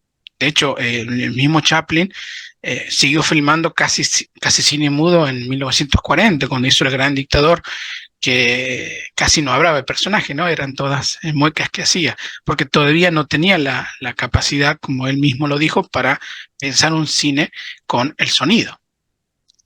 Bueno, a muchos directores le había pasado lo mismo, y por eso que esta transición no era tan fácil de llevar, ¿no? O sea, toda una forma narrativa que se había pensado para el cine mudo ahora tenía que abandonarse y tratar de hacerlo con un cine sonoro, lo que a nosotros nos puede parecer que es mejor, o sea, en el sentido que mayor te daría una mayor libertad para filmar una película e incorporarle sonido. Sin embargo, a los directores de la época le parecía que era algo, un obstáculo para filmar, ya que se habían acostumbrado tanto a la narrativa muda, que pasar al sonoro era todo un desafío, ¿no? Que no todos pudieron sortearlo. Fritz Lang fue uno de los que mejor hizo esta transición. De hecho, no solamente filmó una película como M, que era una película sonora, sino que utilizó el sonido como una forma narrativa más. De hecho, Fritz Lang, por ejemplo, usó la voz en off, por ejemplo, ¿no? Algo que antes en el cine mudo no se podía dar. Habían esas pantallitas que te contaban la historia, pero bueno, Fritz Lang lo hizo con una voz en off. Eh, entonces había muchas innovaciones técnicas que hicieron la transición hacia un cine mucho más cercano al nuestro, y estamos hablando de 1931. Bien, Fritz Lang fue quizás el gran director alemán, ¿no? Títulos como Metrópolis, por ejemplo, que fue una de las grandes películas de la historia, que deben estar justamente entre las grandes películas de la historia. Y, por supuesto, M. ¿De qué va M? Básicamente, M va de la historia de un asesino en serie, que mata niños. Que fue más o menos una puesta a punto de muchos asesinos que hubo en esa época en Alemania y en la historia anterior, pero que no se centró solamente en uno, sino que digamos, fue basado en varios asesinos. Después vemos cómo innovó Fritz Lang en el tema de los asesinos. Entonces lo que relata la película es cómo se perturba una ciudad por la incorporación de un asesino en serie. Y lo que narra es cómo toda la ciudad intenta atrapar a este asesino para volver al estado anterior. O sea, lo que plantea Fritz Lang es que la ciudad tenía todo un entramado y un aceitado, digamos, social, hecho por sindicatos y por un montón de gente que estaba asociada, que funcionaba bien, hasta que se incorpora un elemento narrativo que es el caos, o sea, un asesino individual que mataba en serie a niños. Entonces ahí está es como el conflicto entre lo individual, que era el asesino, y lo corporativo, que eran la policía, la sociedad, los mafiosos, que formaban grupos, ¿no? Que incluso era todo tan organizado que cuando la película requiere de que se lo atrape el asesino y las fuerzas policiales no lo podían hacer, ni las fuerzas mafiosas, tuvo que pedírsele a los sindicatos de ¿cómo serían? Los vagabundos, no sé qué nombre tendrían en otro país. O sea, aquellas personas que vivían en la calle, digamos, que también estaban sindicadas. Eso es interesante porque también tenían su organización. De hecho, Fritz Lang cuando los presenta a estos vagabundos, hace una especie de plano secuencia en donde te va poniendo a tono cómo vivían, qué comían, qué tomaban, a qué se dedicaban en la diversión, porque están gente jugando las cartas y te va haciendo todo un panorama hasta que esta sociedad, digamos, de personas homeless, también está organizada. Entonces, en ese mundo organizado, en ese mundo social, aparece un individuo que rompe la estructura social, que es un asesino. Y eso hace que todas las fuerzas comiencen a moverse para atraparlo. Lo interesante del asunto es que algunos ven en esto una especie de, ¿cómo decirlo?, de de preludio o de vislumbre del nazismo incipiente que estaba en esa época en Alemania. O sea, fuerzas que se iban organizando de manera cada vez más jerárquica, ¿no? Aunque esa lectura política a mí es la que menos me interesa, pero bueno, la digo porque puede tener sentido. A mí lo que me interesa es la cuestión humana en este asunto. Ahora, hay cuestiones interesantes, por ejemplo, que el asesino, y aquí está el uso del sonido de Fritz Lang, el asesino cuando va a acechar a sus víctimas silba una melodía de Peer Gynt, la obra de Grieg.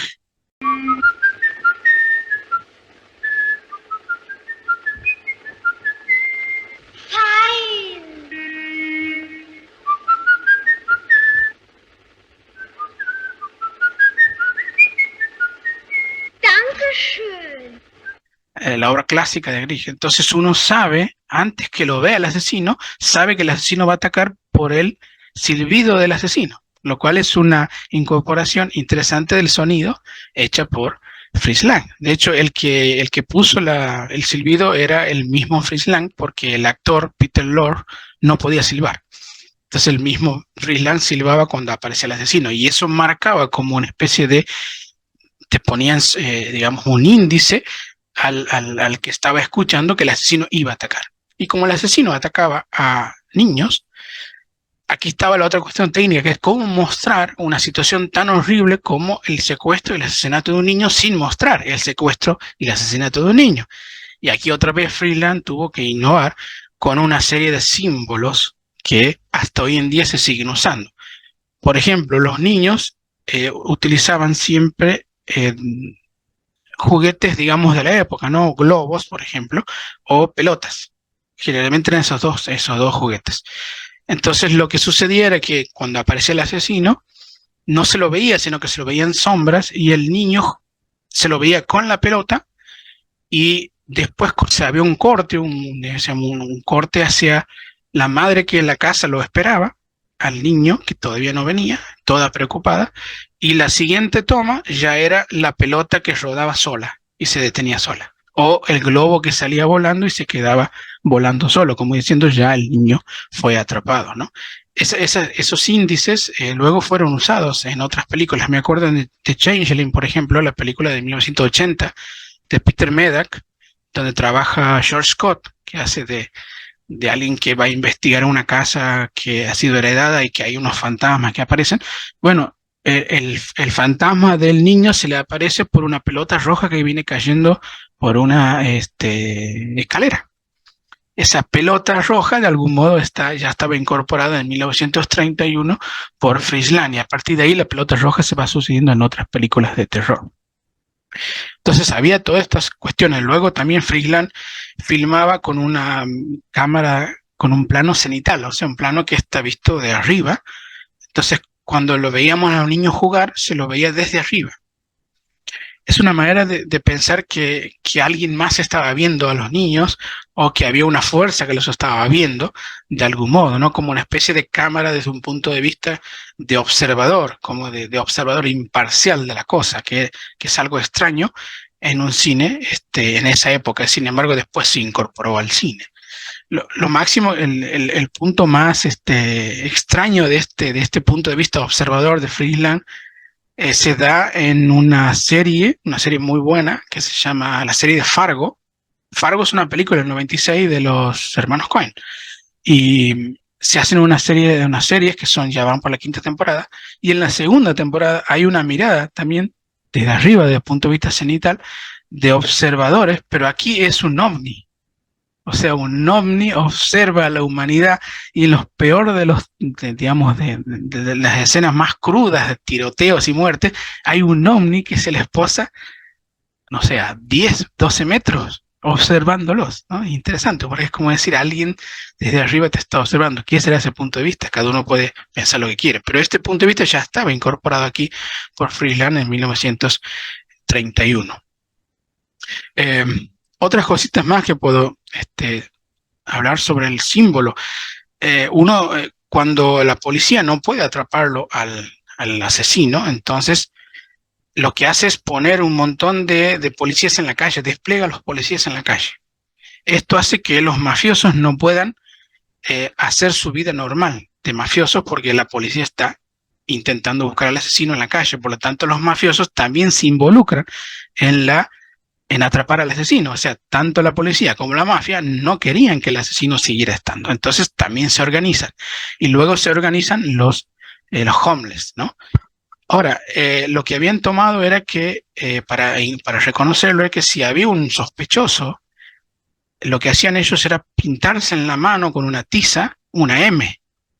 De ahí viene el nombre de la película, porque M en alemán, murder, o sea, como asesino, digamos, ¿no? Entonces se pintaban en la mano y cuando veían a alguien sospechoso, ponían esa pintura o esa tiza en la espalda del sospechoso. Y ese quedaba marcado, digamos, como uno de los posibles sospechosos que así es como lo atrapan al final al asesino. Pero es interesante porque la palma con la M está de algún modo simbolizando la vieja marca de Caín, esa marca que aparece en la Biblia, que se le marca a Caín cuando Caín mata a Abel, y ese primer asesinato, digamos, que ocurre en el Génesis, se lo marca Caín con la marca del asesino, con la marca digamos, del asesinato. Y bueno, aquí esto parece estar simbolizado en esa M.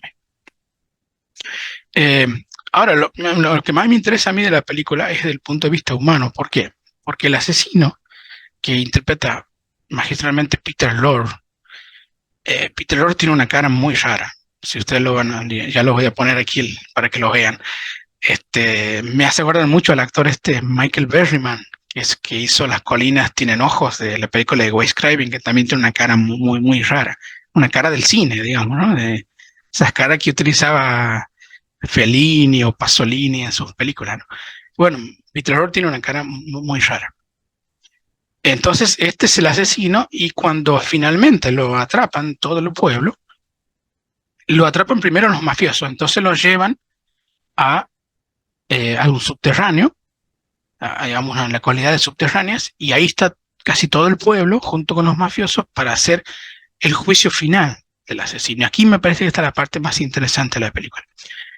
O sea, todo el pueblo y los mafiosos, que recordemos, los mafiosos, o sea, gente que se dedicaba al delito, se dedicaba al crimen, se dedicaba lo peor de la sociedad, juzgando al asesino y poniéndose en un lugar de víctima y, digamos, y de representante bueno de la sociedad.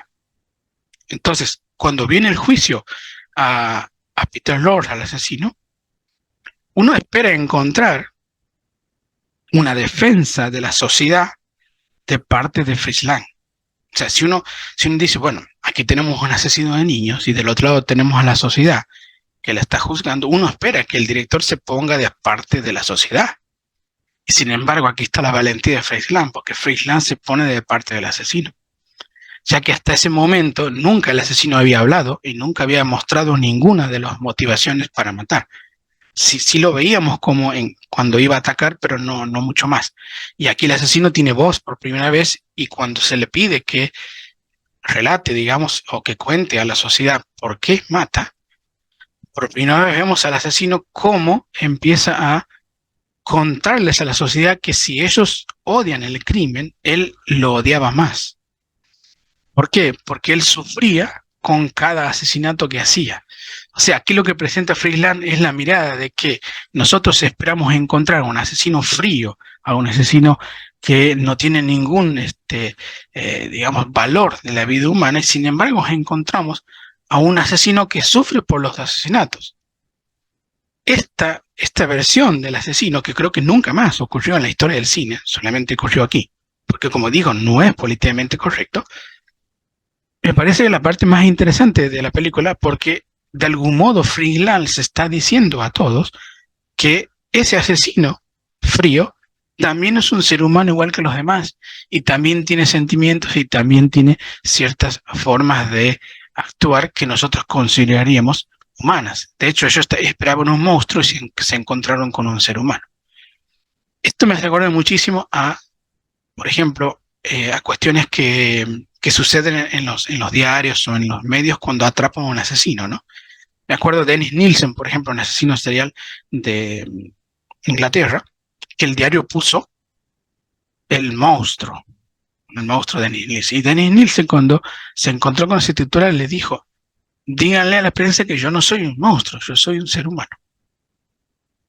Esta idea, ¿no? De que tratar de despersonalizar o de sacar digamos, de la humanidad a estas personas, ¿no? Que son asesinos seriales, está en la película, como diciendo, bueno, vamos a encontrar un asesino sin escrúpulos. Sin embargo, encuentran a alguien que sufre. Y eso me parece, más allá de si es real o no, si podríamos hablar desde la psicología, si es real o no que un asesino sea así, no importa, porque lo que quiere plantear Fritz Lang es que los monstruos esos que nosotros pensamos que están fuera de la humanidad son tan humanos como nosotros. O sea, el ser humano es capaz de hacer esas dos cosas, de ser alguien que sufre y a la vez ser un asesino. O sea, hay como que la idea de que el asesino no es completamente asesino todo el tiempo, ¿no? Sino que es alguien que sufre, alguien que tiene sentimientos y demás. Esto me parece una versión muy valiente de Fritz Lang para la época, en donde les tira de algún modo a la sociedad. Y otra cosa que es muy valiente es que el asesino culpa a la sociedad de lo que es él. Como diciendo, ustedes me crearon, no soy alguien que nació de un repollo, sino que nació en esta sociedad y esta sociedad de algún modo cobija o permite que estos asesinos surjan, ¿no? Que es lo que de algún modo le dijo Charles Manson, ¿no? A los demás, diciendo, ustedes me forjaron. Esta idea de yo soy parte de la sociedad y parte de lo que ustedes hacen en la sociedad eh, hace que surjan gente como yo. Eso es lo que decía Charles Manson. De algún modo, Fritz Lang ya lo estaba tocando aquí, ¿no? Y me parece interesante esta mirada de un asesino, pero a la vez no siendo completamente un asesino. Alguien que puede ser las dos cosas. Puede ser alguien que tenga una vida normal y a la vez ser un asesino serial. Esa es la cuestión que me parece interesante, porque hoy en día, cuando se ven estos casos, ¿no? De asesinatos seriales, uno cree que el asesino va a ser alguien completamente distinto a uno. Y sin embargo, cuando lo ve, se da cuenta que es un vecino cualquiera, que vive de la manera en que vive uno, y que come como uno, que hace fiestas como uno, y que va al mismo lugar que va uno. O sea, otro ser humano, como lo planteaba Peter Lorre. Y esta cuestión me parece que es la más importante de la película, más allá de las cuestiones clínicas que ya hablé. Y por eso que me parece interesante mencionarla, porque que se hizo en 1931, no es una película que se podría haber hecho hoy. Hoy en día nadie estaría de parte del asesino, me parece a mí. Sí, muy interesante el análisis, Nicolás. Además, es la primera vez en la historia del cine que se trató un asesino en serie. Creo que es la primera vez que aparece en cámara y que lo haya hecho, digamos, tomándose también en cuenta el punto de vista del asesino es extraordinario. Yo creo que el rotular como monstruo al asesino lo que le permite, o lo que nos trata de decir Fritz Lang a la sociedad es decir, bueno, esto es algo que nosotros no somos esto no es parte de lo humano, esto viene de otro lado, es como si fuese algo sobrenatural, ¿no? Algo que está ahí, bueno, y hay que destruirlo, y una vez que lo borramos, desaparece. Y lo que está diciendo Lang es que no lo vas a borrar porque es parte de la humanidad, y la humanidad viene con todas esas cosas, ¿no? Entonces, es como Exactamente. no, obligar al espectador a mirarse un poco también en el espejo, ¿no? Muy interesante. Vamos entonces con otra película, ¿te parece? Bien, sí, podemos seguir ya que estábamos con ciencia ficción, Uh-huh. que por cierto no la agoté la película Sí, no, no se de, agotan. Sí. de- de Blade Runner, ¿no es cierto? Porque tiene muchos subtextos, ¿no? Uno de ellos que no mencioné, pero muy rápidamente comento, es el de la muerte de Dios. O sea, los replicantes llegan finalmente a la torre de Tyrell y matan a Tyrell en una escena, digamos, muy evocativa de la idea nietzscheana de la muerte de Dios, ¿no? Del hombre que mata a su creador, ¿no? Digamos, es una forma también de insinuar que toma control de sí mismo, ¿no? El humanoide. Pero bueno, sigo con otra película de ciencia ficción, también basada en un cuento de Philip K. Dick, que es Total Recall, de Paul Verhoeven. Fue hecha en 1990. También es una película que tuvo toda una serie de avatares para ser hecha. Finalmente logró cristalizarse cuando Arnold Schwarzenegger decidió impulsarla. En esa época Arnold estaba, digamos, casi en la cúspide de su carrera, todavía le faltaba un peñaldo más, pero ya era una persona extremadamente reconocida y su poder en Hollywood era muy grande. Y él siempre había querido trabajar con Paul Verhoeven desde que había visto Robocop, ¿no? Entonces, bueno, la película se pudo hacer con un presupuesto que fue para su época de los más grandes que había hasta entonces, costó $90 millones, se filmó en México. Y la idea fundamental de la película pasa por qué es lo que la identidad humana, digamos, qué es lo que hace que yo sea yo, ¿no? O sea, es mi memoria, es lo que a mí me pasa, es lo que yo creo que soy, es mi continuidad espaciotemporal. Ese es el tema, yo creo, fundamental de la película, y el tema secundario es qué es la realidad, ¿sí? ¿Qué puedo decir yo que es lo real? Entonces la película comienza presentándonos a Doug Quaid, que es un obrero de la construcción, que tiene una esposa muy hermosa, que es Sharon Stone, y tiene una vida monótona y sueña con tomarse vacaciones en Marte, con ir a Marte, pero no tiene dinero suficiente para ir a Marte. Entonces, lo que se le ocurre a Doug Quaid, después de ver unas propagandas en el metro de una compañía que se llama Recall, es implantarse un viaje a Marte, ¿sí? Es cuando va a la compañía, le explican que lo que hacen ahí es, por una suma mucho más barata que ir efectivamente a Marte, es implantarle la memoria de haber estado en Marte, pero después de implantársela, él va a tener todos los recuerdos de la vacación que él haya elegido, con todos los detalles, digamos, que se quiera especificar, y sin las molestias de tener que ir, ¿no? Incluso hay algunas versiones fancy de este producto que puede incluir, por ejemplo, aventuras de distinto tipo, como aventuras de tipo de agentes, espías, complots con marcianos y distintas cosas por el estilo, ¿no? Entonces, bueno, ese paquete es el que finalmente le venden a Doug Quaid, que lo va a hacer implantar, y algo parece ir mal durante el proceso de implantación, y Doug Quaid se despierta en medio del proceso gritando convencido de que lo quieren, digamos, capturar o reducir, y se escapa, ¿no? Trata de escaparse. Y ahí, bueno, lo duermen, y preocupados por eso, entonces pregunta el jefe ahí de la corporación, de esta agencia de viajes, qué es lo que pasó. Le dice el que le tenía que implantar la memoria, o la mujer que le tenía que implantar la memoria, que cuando le borraron, digamos, le bajaron las defensas psicológicas para hacerle el implante, resultó que la persona creía realmente que él era un agente encubierto, en Marte, en misión en Marte. Entonces se asusta el jefe de la empresa y le pide que le borren la memoria y lo manden de nuevo, lo pongan en un taxi y lo manden a la casa. Y cuando llega a la casa, se encuentra con que la esposa lo trata de matar, Yellowstone lo trata de matar, y no entiende por qué, se defiende, y escapa, y entonces empieza a una aventura de Quaid por tratar de entender qué es lo que está pasando, ¿no?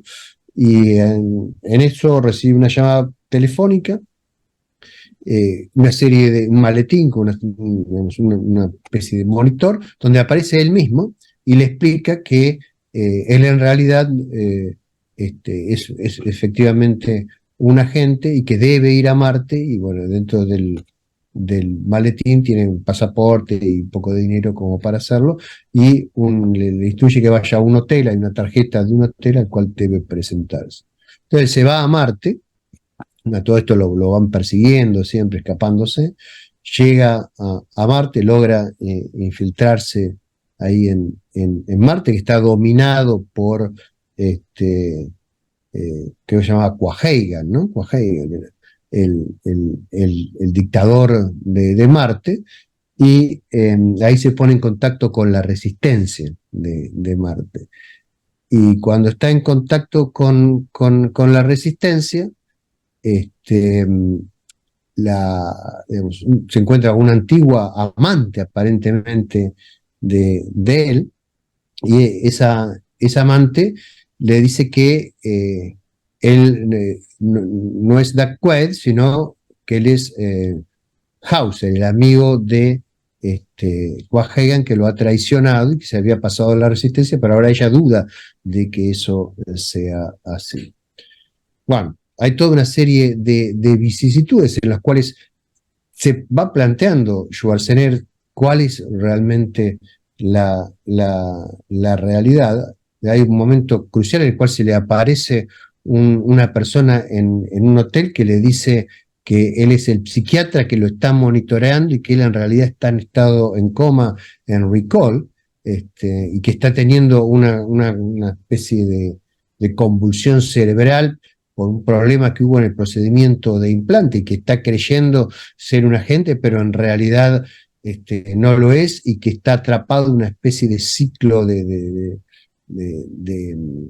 delusion, se dice en inglés, no sé cómo se dice en castellano, como de desvaríos, ¿no?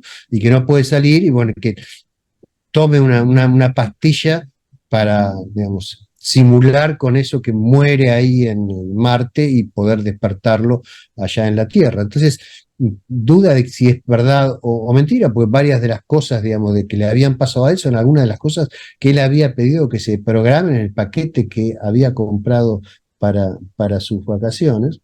Y en un momento toma la decisión de que le está mintiendo el supuesto psiquiatra, porque ve que le cae una gota por la frente. Entonces lo mata, y ahí, bueno, irrumpen los agentes de Quaid, y él logra escapar con la ayuda de Melinda, que es, bueno, el amante que él tenía allá. Escapan, llegan hasta donde está el jefe de los rebeldes, son unos mutantes ahí en Marte. Ese es Cuato, que es también un mutante, que le comenta a Quaid que hay un reactor de turbinium, que es un elemento inventado, pero que supuestamente ese reactor lo que hace es funde turbinium y libera oxígeno en la atmósfera, y fue planeado por una raza de extraterrestres para reconstruir o terraformar o transformar la atmósfera del planeta, y que debe él hacer ignición de ese reactor.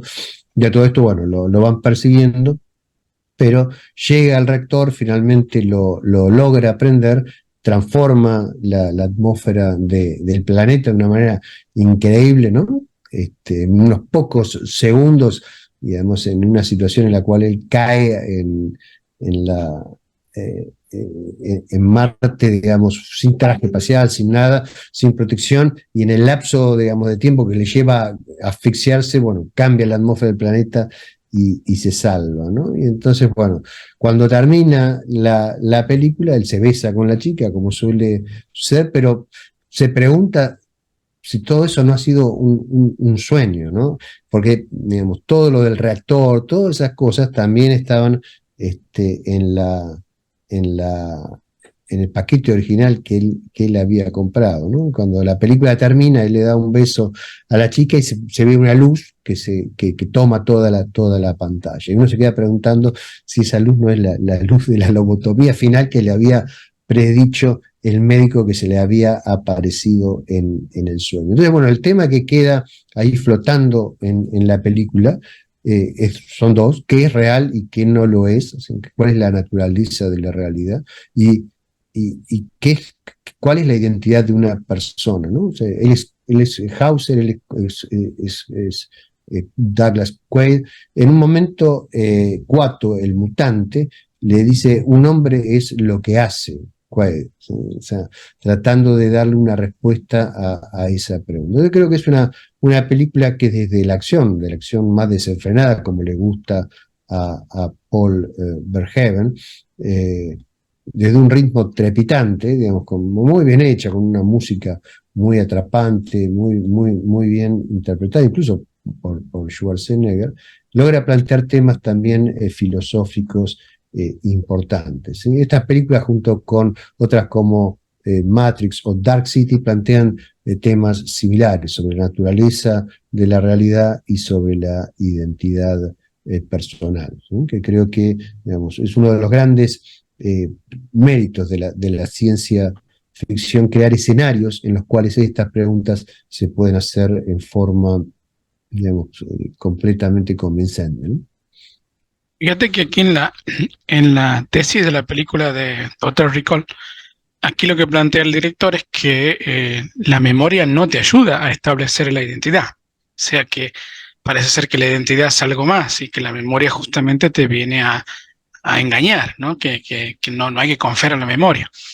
Una tesis que, eh, a ver, que desmiente la película anterior, a Robocop, porque en Robocop lo que hace que Murphy sea Murphy es la memoria. O sea, lo que plantea ahí es qué lo hace a Murphy ser Murphy, y lo que lo hace a Murphy ser humano es la memoria que tiene de sus recuerdos. Cuando Murphy no recuerda su pasado, es un robot, básicamente, pero cuando lo recuerda se transforma en Alex Murphy.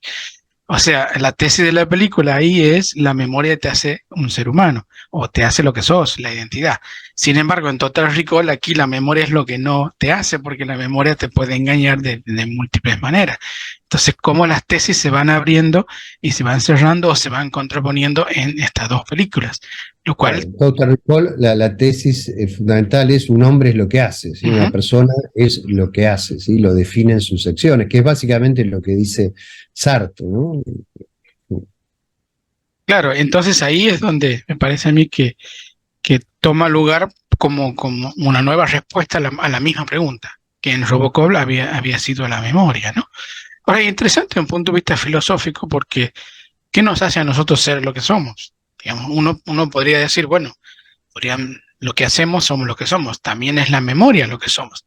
Sin embargo, uno podría pensar que si a uno se le va de algún modo la memoria, o deja de tener o hace otras cosas distintas, uno sigue siendo lo mismo que fue antes, digamos, aún sin la memoria, lo cual es interesante porque la respuesta no parece estar en la psicología, no parece estar en la, digamos, en la definición de somos lo que hacemos, sino en algo mucho más profundo, que es hay algo que se mantiene constante a través de lo que somos y eso lo que se mantiene constante es lo que somos. Entonces parece tener una respuesta un poco más ontológica y no tanto psicológica, porque Morphy era Morphy aunque no tuviera memoria, me parece a mí. Aunque le hubieran sacado todas las partes y lo hubieran dejado a un robot, digamos casi un robot, seguía siendo Morphy.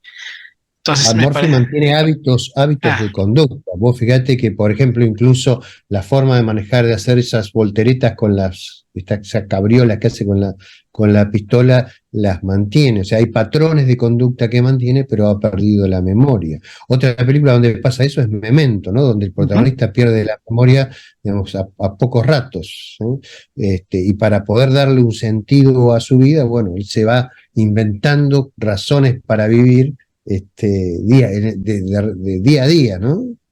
Claro. Y sin embargo sigue siendo él. O sea, en el Y sentido que sigue siendo él. Sí, sí. aunque no tuviese memoria, sigue siendo él. A eso me refiero que la pregunta quizás se conteste más desde un punto de vista ontológico que de un punto de vista psicológico, que es la que se venía respondiendo. Entonces, Total Recall de algún modo explora esa cuestión. Bueno, luego de Total Recall, vamos a la próxima película, que en este caso yo escogí, que es El ladrón de bicicleta, la película del italiano Vittorio De Sica de 1948. El ladrón de bicicleta, como ambos coincidimos, está seguramente entre las, no sé, 10 mejores películas de la historia, está ahí seguro, y por muchos motivos, ¿no? Ya dijimos que fue una de las mejores películas de lo que se llama el movimiento del neorrealismo italiano, este movimiento que lo que hace es plantear la mirada del cine desde otro punto de vista. Como dijimos, el cine estaba construido desde un punto de vista de reyes, de emperadores, de personas importantes de la historia, y la gente común, digamos, no tenía mucho, no tenía mucha pantalla, digamos, en la época de los primeros años del cine, sobre todo con el cine de Hollywood, ¿no? Ahora, la posguerra de la Segunda Guerra Mundial trajo algunos cambios importantes, no solamente en el cine, sino en la cultura en general.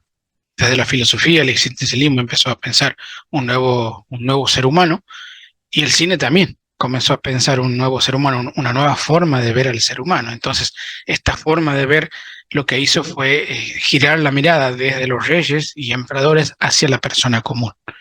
Y estas personas comunes fueron los protagonistas de las historias que se iban a contar en lo que se denominó el neorrealismo italiano, ¿no? Esta idea de que ahora los protagonistas, los héroes, van a ser la gente común, la gente que cotidianamente lucha por sobrevivir. Entonces, en este sentido, los italianos tenían mucho que decir, ya que Italia fue una de las naciones que más perdió, digamos, ¿no? Fuera eh,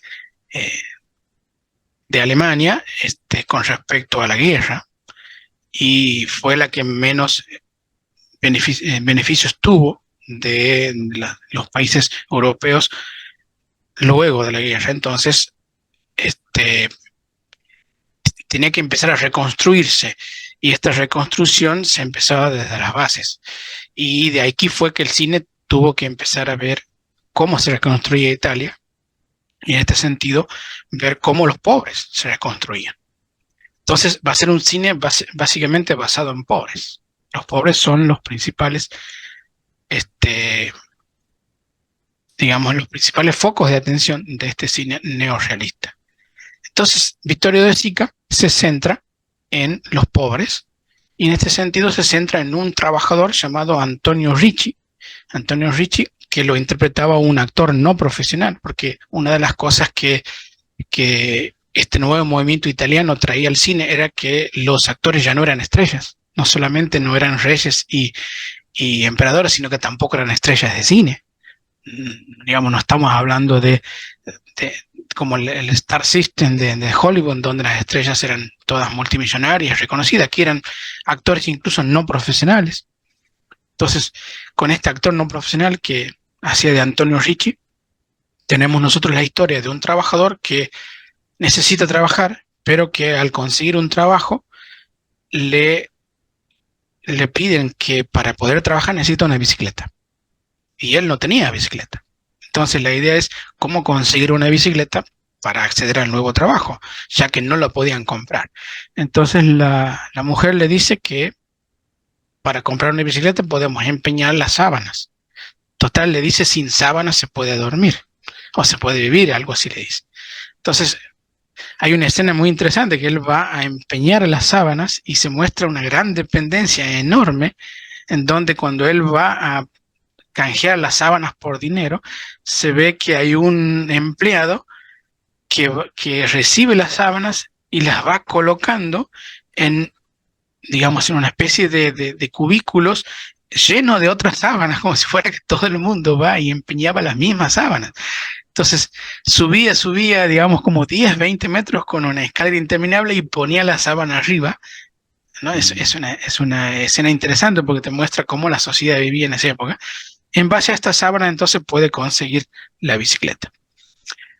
La cuestión aquí es que al otro día, cuando Ricci se levanta y va a trabajar con su bicicleta, el director se detiene en los preparativos. O sea, se levantan muy temprano, el hijo se levanta con él, la mujer se levanta con ellos, y la mujer le empieza a preparar una serie de cosas para llevar, no sé, agua, unos bocadillos que tiene que llevar, y el hijo empieza a trabajar en la bicicleta, le pone aceite a las cadenas, bueno, hacen toda una serie digamos, de preparativos para salir ese primer día. Y todo esto lo hace con un tono que lo filma De Sica, un tono alegre. O sea, estaba orgulloso Ricci de salir a trabajar, y la mujer estaba orgullosa de Ricci, el hijo estaba orgulloso del padre, y el padre reía. Y todo esto es interesante porque uno sabe que eso es trágico. Porque ya la misma película te dice que lo van a robar la bicicleta. O sea, uno va a ver cómo le roban la bicicleta. Sin embargo, el director se detiene en esta tragedia, en decir, toda esta felicidad que estamos viendo ahora es pasajera y es trágica porque sabemos que le van a robar la bicicleta y va a volver la necesidad. Entonces, pero igual se detiene Zika en mostrarte esas partes alegres, que como les dije, no son alegres, sino que son trágicas. Bueno, efectivamente, él trabaja poniendo carteles de las estrellas de Hollywood, lo cual también es interesante, porque el trabajo de Antonio Ricci es colocar carteles, pegándolos en las calles de Rita Hayworth y otras estrellas de Estados Unidos, promocionando las películas. En eso que él estaba haciendo eso, estaban los ladrones de siempre, le ven la bicicleta y le van rastreando hasta que se la pueden robar. Pero hay una escena que también es interesante. ¿Por qué? Porque como dijimos, sabemos que le van a robar la bicicleta, pero Richie antes va a verla a una adivina, que la mujer le había dicho que le tiene que ir a agradecer porque le había dicho algo que le había cumplido, entonces la mujer le mandaba unos dineros para que le dé esta adivina. ¿Qué hace Richie? Deja la bicicleta afuera, o sea, sin ningún cuidado ante nadie, y sube arriba a entregarle la plata a la adivina. ¿Qué piensa uno como espectador? Le van a robar la bicicleta. Sin embargo, no le roban la bicicleta. Pero eso es interesante porque el director te está diciendo, aquí está la bicicleta sin ningún cuidado y aquí se la van a robar. No se la roban ahí, se la roban más adelante. Todo eso genera como un suspenso, digamos, antes del robo de la bicicleta. Efectivamente, cuando le roban la bicicleta, empieza el drama de la película, que es cómo conseguir de nuevo la bicicleta. Y ahí es donde aprovecha de Zika, para ir mostrando cómo a través de la búsqueda de Richie de conseguir la bicicleta, él tiene que ir adentrándose cada vez más en los ciudadanos de la Italia de esa época. Entonces va viendo que las personas que él va a buscar como los ladrones de bicicleta son cada vez más pobres que él.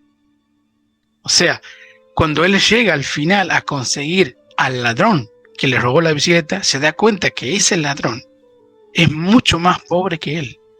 O sea que es un ser más desgraciado, más miserable que él, que ya era desgraciado y miserable al comienzo de la película. Con lo cual, lo que te muestra de Zika es que la sociedad va cayendo como una especie de pozo sin fondo, digamos, como si entrara en una especie de círculo del abismo, ¿no? De Dante, que va bajando cada vez más, va descendiendo y cada vez peor la sociedad. Entonces Richie se da cuenta que él no era tan desgraciado como ese que le había robado la bicicleta. Y se da cuenta que hay otros que se aprovechan de ese pobre para que le roben la bicicleta a otros pobres y ellos salgan beneficiados. Entonces ahí hay todo un aprovechamiento de las clases sociales que da Zika mediante la búsqueda de Richie de la bicicleta. Cuestiones que a mí me interesan mucho son el tema del deseo, cómo pinta el deseo Vittorio De Sica, cómo pinta el deseo en los pobres. O sea, los pobres son básicamente seres deseantes, seres carecientes que desean muchas cosas, desean vivir bien, desean tener un trabajo, desean tener una bicicleta, desean que las cosas les vayan bien y todos los días se levantan con ese deseo. Entonces el deseo es algo muy patente en esta cuestión social, ¿no? La idea de un pobre como un ser muy, muy deseante. Que a mí me interesaba hacer la relación con lo que plantea Schopenhauer, ¿no? La idea del deseo como la base del sufrimiento, ¿no? Como los seres que sufren son los seres deseantes y que la base del deseo, la base del sufrimiento es el deseo, pues ya que el deseo es aquello que yo no tengo, aquello que yo carezco y que voy a buscar. Entonces aquí los pobres son como esta parte del péndulo de Schopenhauer, que es el deseo, ¿no? El deseo y lo que provoca sufrimiento. Ahora Richie, cuando va a buscar a todo el mundo, cuando encuentra que le robó la bicicleta, ya no está la bicicleta, porque la bicicleta fue aprovechada por otros que se aprovecharon de la bicicleta y el pobre es más pobre que él. Entonces todo desahuciado. Hay una escena muy tierna que es que él, con lo último que tiene, que ha conseguido para ese día, se sienta a comer con el hijo. Y esa escena de comer con el hijo, con lo último que le queda, me parece a mí la parte más triste de la película, porque es una resignación de Richie, como decir, ya está, no voy a conseguir la bicicleta, todo está perdido, no hay ningún futuro, y solamente me queda que le dé algo, un plato de comida, digamos, pase un buen rato mi hijo comiendo lo que tiene que comer. Él no come, come solamente el hijo porque no le alcanza la plata para los dos. Es como decir, bueno, no, ya no tengo nada, pero que lo último que tengo se lo doy a mi hijo, que por lo menos no tiene la culpa de todo lo que sucede. Esta escena es muy triste porque te muestra cuán vulnerable es Richie, cuán vulnerables son los hijos en esa oportunidad, ¿no? Y la película termina cuando él, ya desahuciado, quiere robar otra bicicleta. O sea, no, como la misma sociedad te obliga a hacer aquello que uno al principio rechaza, ¿no? Que es hacer un ladrón. No hay que ser un ladrón, pero lo que Richard comenta es que al final la única forma en que él puede conseguir la bicicleta es robando otra bicicleta. Obviamente cuando lo roba, todo le sale mal porque es la primera vez que lo hace. El policía lo atrapa, o creo que el dueño de la bicicleta lo atrapa, llama a la policía, y la policía lo ve tan mal, tan desahuciado, tan resignado, que lo suelta. Y le dice, bueno, anda nomás, vete nomás, porque no te voy a perdonar por esta vez. Lo cual, a ese punto, para Richie era nada. Para Richie era lo mismo ir a la cárcel que quedarse en donde está. Entonces, la última escena es, se sienta el padre en la vereda, en el cordón de la vereda con el hijo, y llora. Y así termina la película. Película durísima, ¿no? Y creo que mientras él llora, pasa una serie de maratones en bicicleta. O sea, de gente que va, miles y miles de maratonistas que van en bicicleta, como si fuera una especie de fiesta, digamos, que se daba, ¿no? Y el objeto de deseo de Richie estaba ahí tan cerca y a la vez estaba imposible, tan lejos de conseguir. Y esa película es la primera vez que se trataba a alguien, a un pobre, digamos, con esa profundidad y con esa seriedad en el cine. Y por eso que esa película es fundacional para todo el cine que viene después, además de algunas cuestiones técnicas que no mencionábamos, los traveling que se dan, los